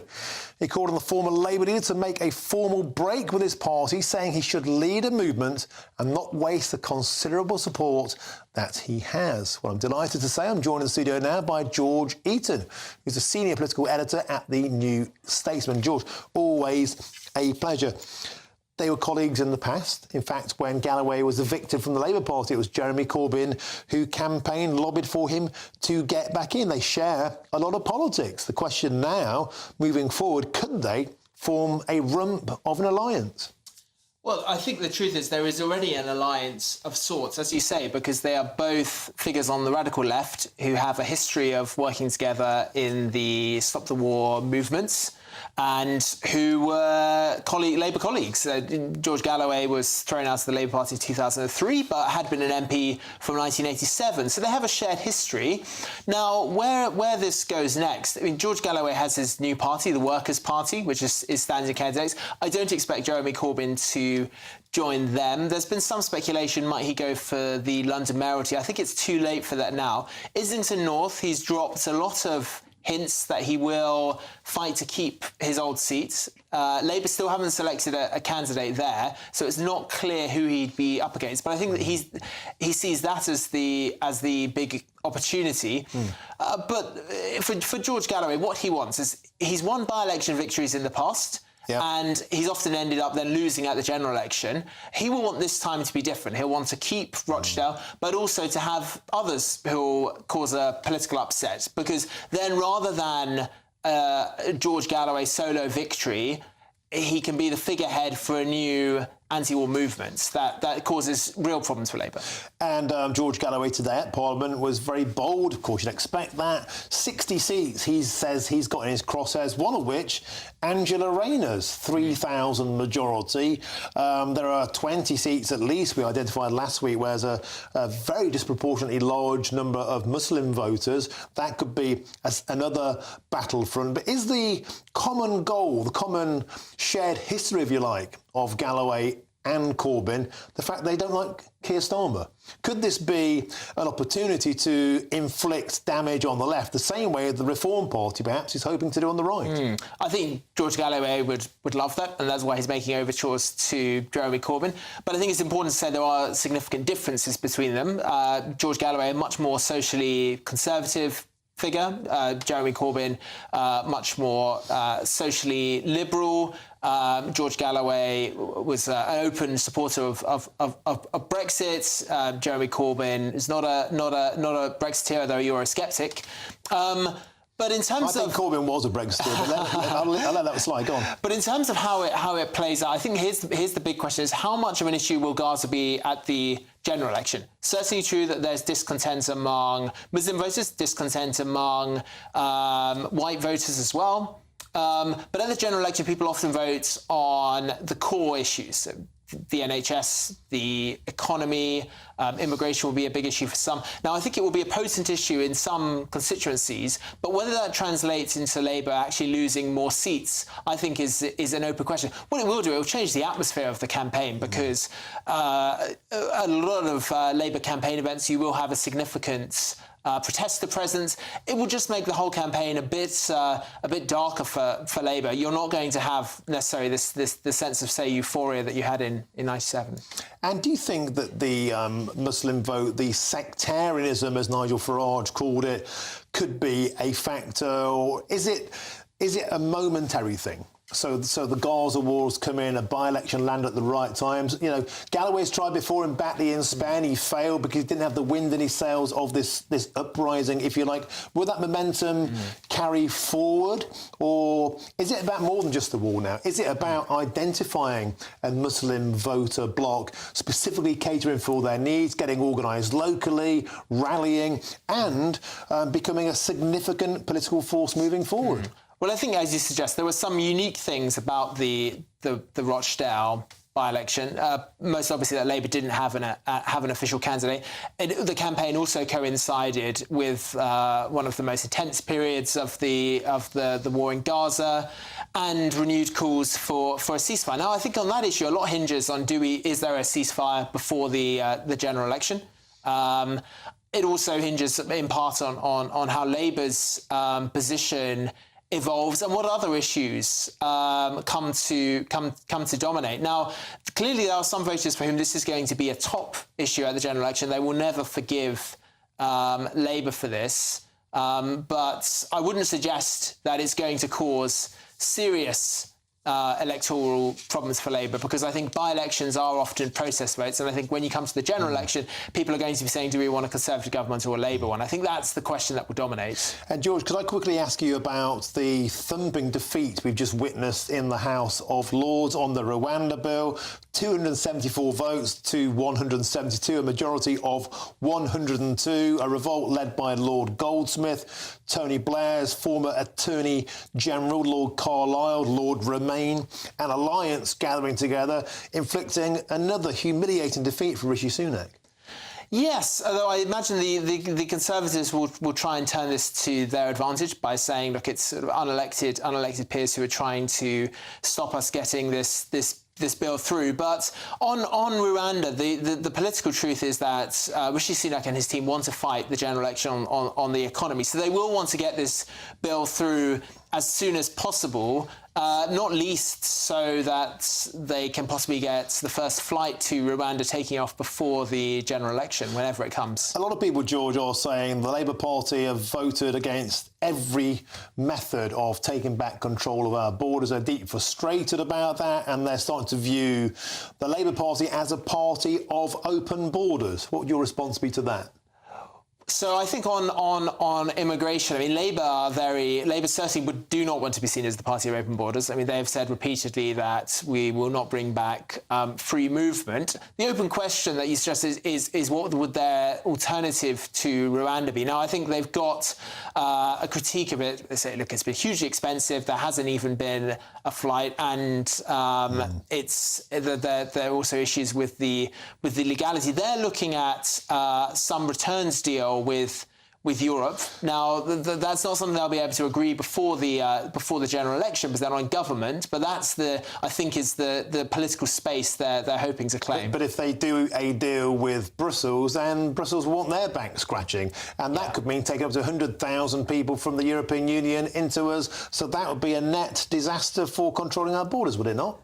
I think there are practical questions, but I think their basic view is that you need international cooperation on this rather than something that's more divisive in the way Rwanda is. But more fundamentally, look, I think the problem for the Conservatives is, as much as they can try and exploit Labour's ambiguity on on immigration, the economy is still the top issue for voters. OK, super. So thank you very much for joining us. George Eaton, Senior Political Editor at The New Statesman. Always a pleasure. Thanks for coming in. Now, still lots more to come on today's show. And don't forget, you can join Nigel Farage and Michelle Dewberry for a budget special in Whitehaven. Scan the QR code on your screen and you could join them in the studio to take part in that show. There's that QR code now. Hoved interview. Let us know your thoughts on all of our talking points today. Of course, email us at gbviews@gbnews.com. But now it's time for your latest news headlines with Polly Middlehurst.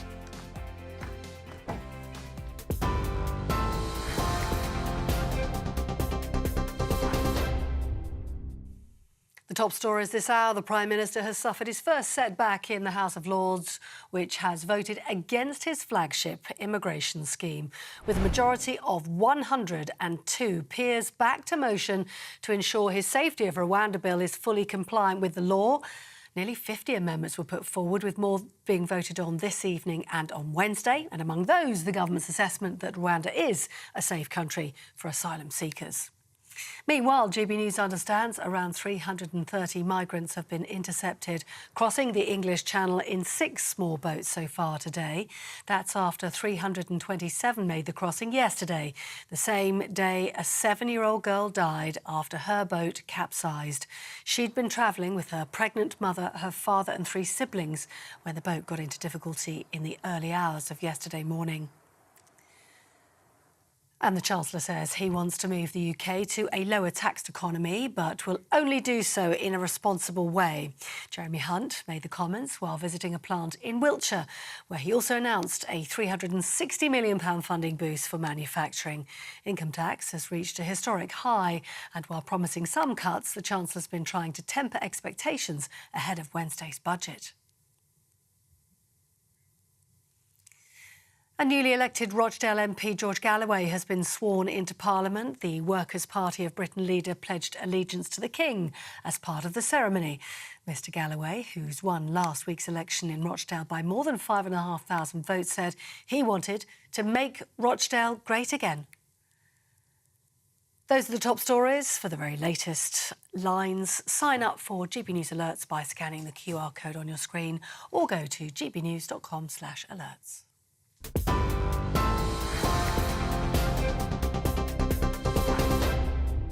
For a valuable legacy your family can own, gold coins will always shine bright. Rosalind Gold proudly sponsors the GB News Financial Report. A quick snapshot of today's markets for you, and the pound buying you $1.2693 and €1.1690. The price of gold is £1,667.68 an ounce.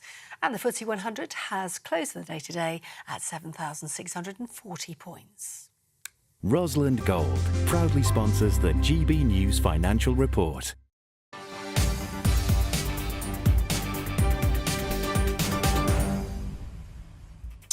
Thank you, Polly. Now, coming up, as the RNLI, of course, the Royal National Lifeboat Institution, celebrates its 200th anniversary today. I'll be sharing some exclusive pictures and videos that begs the question, is it still fit for purpose? Fighty debate coming up. Don't miss it. I'm Martin Daubney on GB News, Britain's news channel.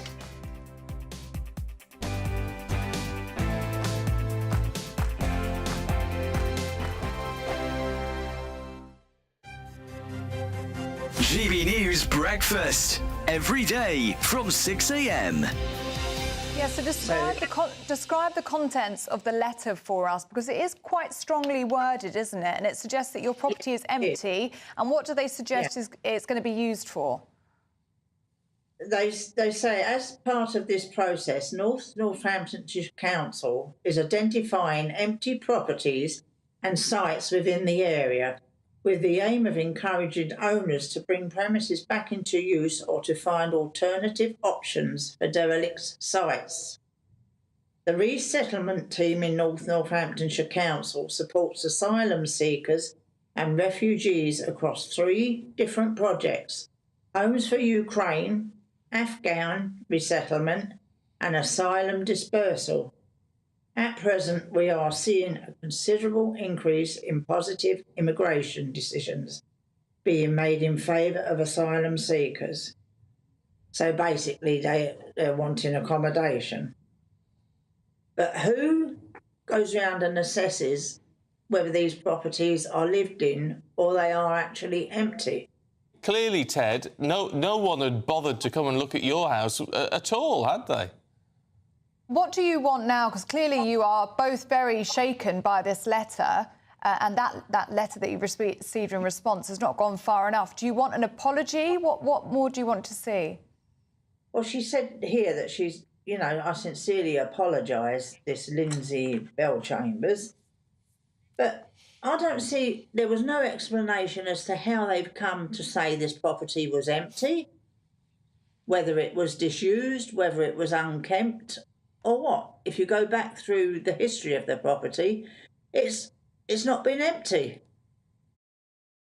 Join us every night on GB News at 11 p.m. for Headliners, which is 3 top comedians going through the next day's news stories, which is exactly what you need, because when the establishment has gone crazy, you need some craziness to make sense of it. So join us 11 p.m. every night on GB News, the People's Channel, Britain's news channel.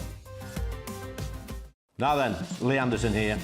Join me on GB News on my new show, The Real World, every Friday at 7 p.m, where real people get to meet those in power and hold them to account. Every week, we'll be hearing your views from up and down the country in the real world. Join me at 7 on GB News, Britain's news channel. Every Sunday from 11, join Michael Portillo. There will be topical discussion, looking at the week before and the week to come. So kick back and relax at 11 a.m. on Sundays on GB News with me, Michael Portillo. GB News, the People's Channel, Britain's news channel.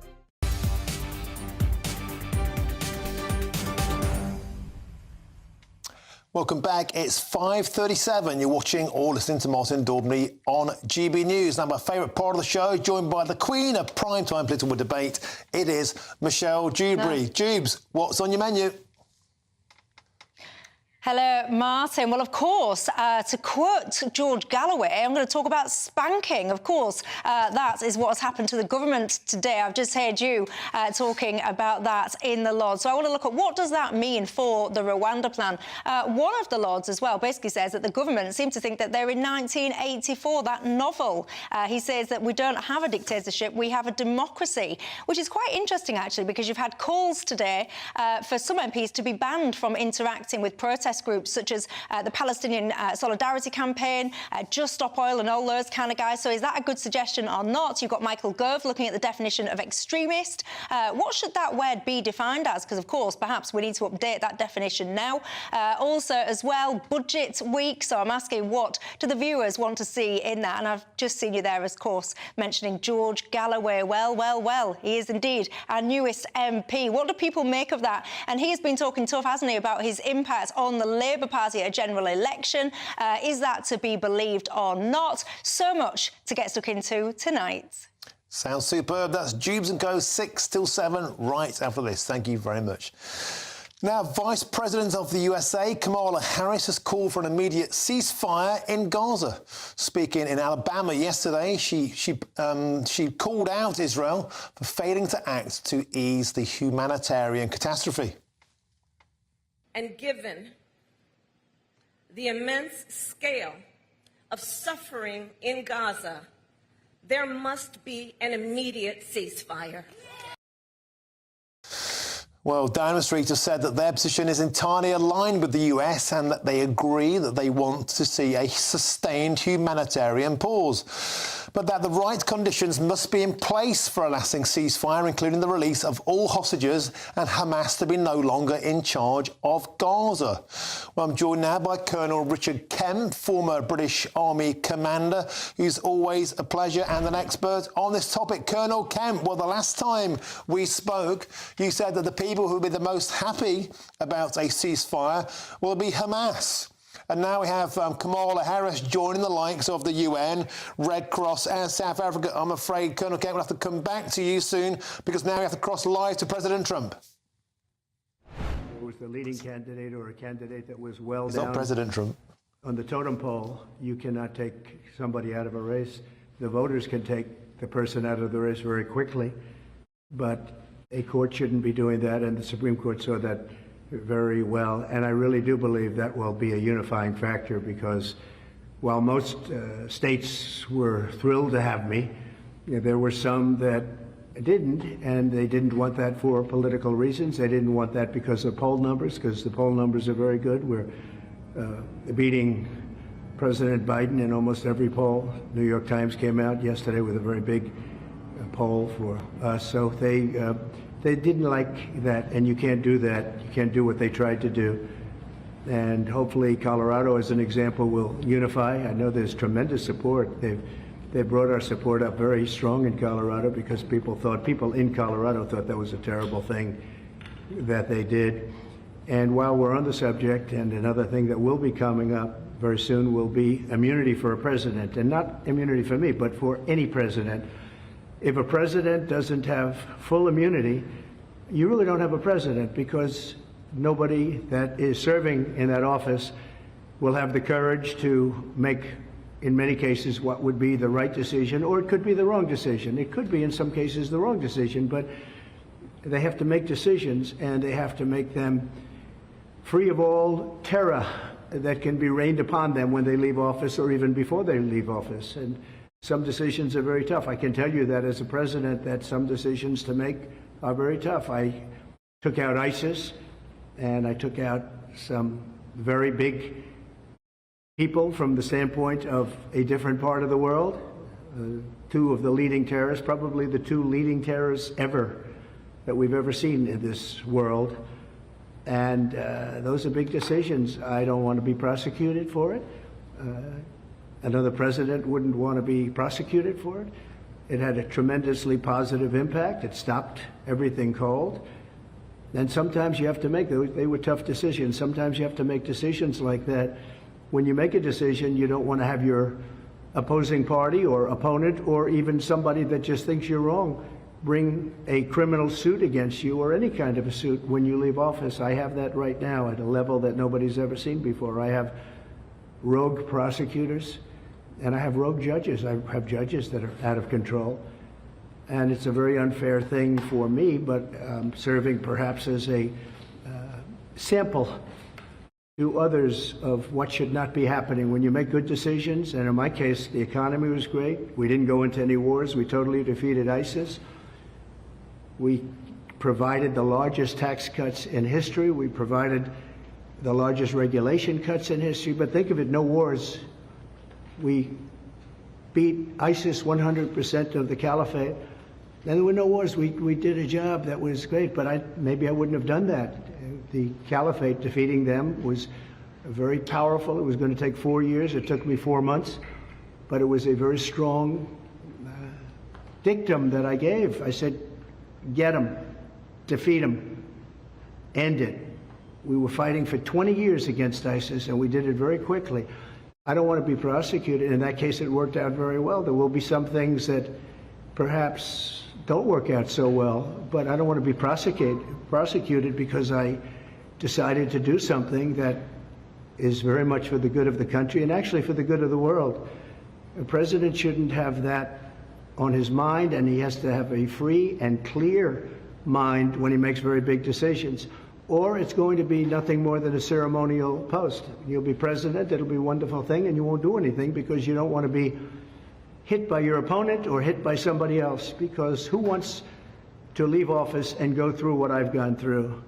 I'm being prosecuted by Biden, my opponent, because every one of these things, whether it's Fannie Willis or Bragg, these are local and state, but they're in total coordination with the White House. You can't do that. It shouldn't be done. I mean, a thing like that. In the case of the DA's office, they put one of the top people, maybe the second person, in the Manhattan DA's office to get Trump.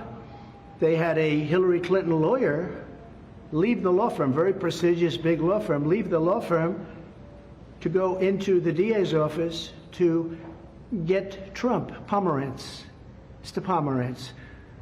So he goes in to become a prosecutor, worked for the Democrat Party and Hillary Clinton, goes in to prosecute Donald Trump at a local level, in total coordination with the Department of Justice, meaning Biden. And then you have the Fannie Willis, or as she would say, Fani, F-A-N-I, but Fani.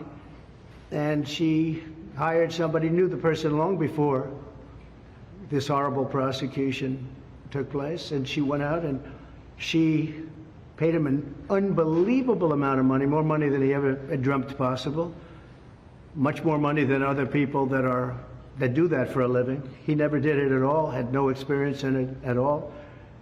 And they had obviously a conflict. We don't have to go into that, but they were able to get a lot of money because it was a high-profile person. Me, I'm a very high-profile person. So they were able to pay him close to $1 million when he was not equipped to do the job, and she's not equipped to do the job, and that case should end immediately. That case is so conflicted, nobody's ever seen anything like it. And then you have deranged Jack Smith, who's a Trump hater and represents all the Trump haters. And he's going wild. He's just a wild man. He's been overturned unanimously by the Supreme Court. Went after other people over the years. He's had great failure. But he's mean, he's nasty, he's unfair. And the judges on these cases, they're all Trump haters. Other than we have maybe one or two that I think can be fair. But you look at New York, what's happened. I mean, these people have tremendous hatred. You can't do this to a president. And again, I'm not talking about me, I'm talking about in the future. A president has to be free. A president has to be, if the president does a good job, I did. Some people would say a great job. But if the president does a good job, a president should be free and clear and frankly celebrated for having done a good job. Not indicted 4 times and not gone after on a civil basis and not demanded to pay hundreds of millions of dollars in fines on something that was absolutely perfect, where there were no victims, where the financial statements were absolutely flawless, where you have disclaimer clauses. I mean, nobody's ever had a thing like this. I wasn't given a jury, and I had a clubhouse judge just come up with this number on a perfect loan and very conservative financial statements. But even at that, if you look, the disclaimer says don't rely on the financial statements in any way, shape, or form. Go out and do your own work. The bank in question had the most sophisticated lawyers in the world, frankly, one of the top law firms anywhere in the country, and they can defend themselves. What guys like Bragg and Letitia James and Fani and deranged Jack Smith, what they should be doing is fighting violent crime. And that would lead me to the end. I will say that President Biden, number one, stop weaponization. Fight your fight yourself. Don't use prosecutors and judges to go after your opponent, to try and damage your opponent so you can win an election. Our country is much bigger than that. The other thing I say to President Biden, close the borders now. This is not sustainable for our country. It's not sustainable for our cities. Our country is under siege. This is a violent thing that you've done. And many people are dying. Many, many people are dying. They die on the trip up. They die going through the border. And they die in our country. But many of the people coming up are from prisons and jails, from mental institutions and insane asylums. Many are terrorists. You see it. Many, many are terrorists. And I believe the real number that we have right now is probably closer to 15 million people. And by the time the term ends, I believe the president's term ends, I believe you'll be at close to 20 million people. That's almost larger than any state in the union. Our country, it is not sustainable. Many of these people are tough. Many of these people are bad. They come from some of the roughest countries in the world and some of the roughest prisons. We have prisons in the Congo, in Africa, coming. We have people coming from all parts of the Middle East. They're coming from Yemen, and yet you are bombing Yemen. You have to stop. You have to close the border. You have absolute authorization. You don't need Congress. I had the safest border in the history of our country. And I didn't use Congress for it. And then I built hundreds of miles of wall. And the reason I built it and how I built it was I considered it an invasion of our country. And I took the money from the military and the Army Corps of Engineers did it with me, and we did a great job. And we had the safest border we've ever had, and now we have the most unsafe border anywhere in the world at any time. There's never been a border like this at any country, anywhere in the world. They would have fought with sticks and stones to stop the horrible situation that's occurring.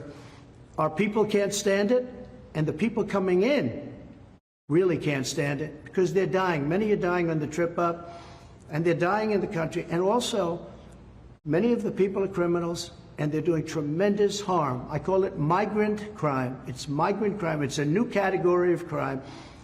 They're hurting our country horribly, and we've become a laughing stock all over the world. So I say respectfully to President Biden, you have the authorization right now. I did it. I didn't go to Congress and say, do I have the right to close? I fought Congress on it. Close the borders. You can do it right now. You have everything. Use my policies. My policies were great. Everybody said it. Use my policies. So just to finish, I have great respect for the Supreme Court, and I want to just thank them for working so quickly and so diligently and so brilliantly. And again, this is a unifying factor. Everybody now is together, and they can go after me as a politician. They can go after me with votes. But they're not going to go after me with that kind of lawsuit that takes somebody out of a race who's leading in this case, but even if the person wasn't leading. And I want to thank you all for being here. Do we have any questions? Yes. Mr. President, the poll numbers are massive for you going into Super Tuesday. We found that a lot of people that were agnostic to politics in general see these legal cases against you. They see how life was back. OK, and that was Donald Trump speaking after the Supreme Court overturned. It struck down the Colorado ruling, if you recall, was designed to prevent Trump from being allowed to stand in the primaries as a candidate. The Supreme Court has struck that down, meaning Donald Trump can stand as a candidate. And as you'd imagine, he's been very magnanimous in his victory, and that was in Florida. He talked about how he defeated ISIS, about how he destroyed the terror threat. He also talked about the chaos on the border at present. He turned his guns at this point, of course, on Joe Biden. He talked about criminals coming over the border, some from insane asylums. He then went on to talk about what he called a new type of crime, migrant crime, and we've spoken in the past on GB News about as many times. As many, they think, as 11 million have come over the border since Joe Biden has been president. Donald Trump still taking questions there from the press. He says these policies, Joe Biden is hurting our country horribly. He then went on to say our country is a laughingstock.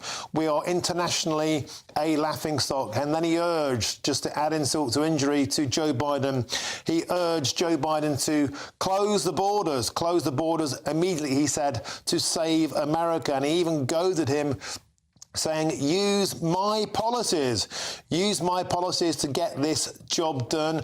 And his final comment before he took questions was he'd rallied against the judicial system, the courts, trying to get him taken down. He feels, obviously, that the entire legal system has been weaponized against him. He said, go after me with votes.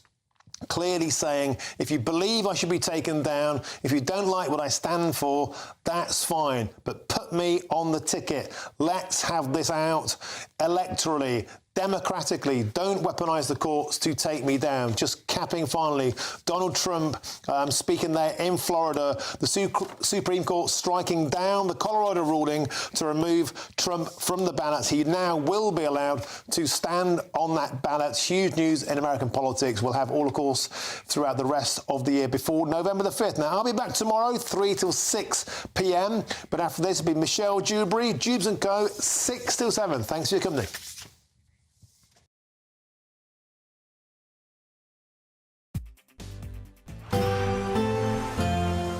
A brighter outlook with Box Solar, sponsors of weather on GB News.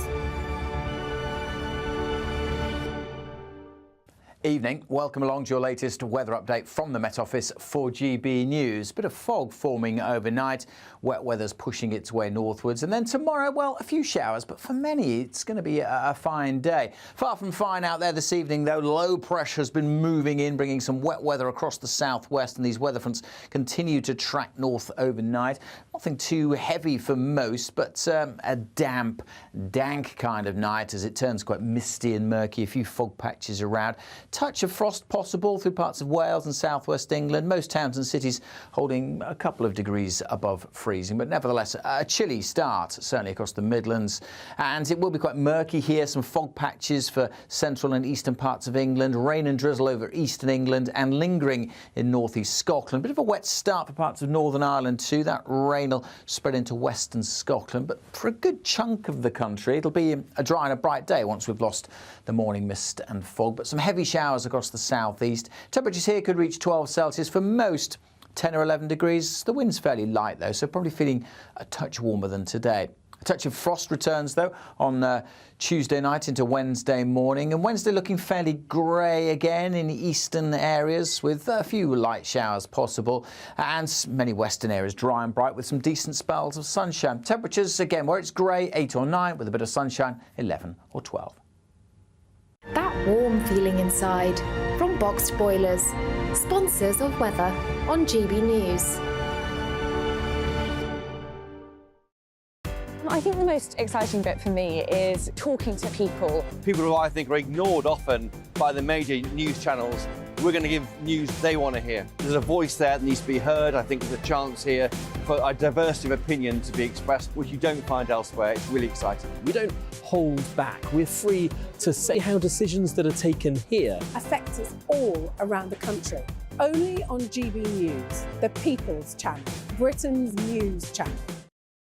Join us every night on GB News at 11 p.m. for Headliners, which is 3 top comedians going through the next day's news stories, which is exactly what you need, because when the establishment has gone crazy, you need some craziness to make sense of it. So join us 11 p.m. every night on GB News, the People's Channel, Britain's news channel. Now then, Lee Anderson here. Join me on GB News on my new show, The Real World, every Friday at 7 p.m, where real people get to meet those in power and hold them to account. Every week, we'll be hearing your views from up and down the country in the real world. Join me at 7 on GB News, Britain's news channel. Every Sunday from 11, join Michael Portillo. There will be topical discussion, looking at the week before and the week to come. So kick back and relax at 11 a.m. on Sundays on GB News with me, Michael Portillo. GB News, the People's Channel, Britain's news channel.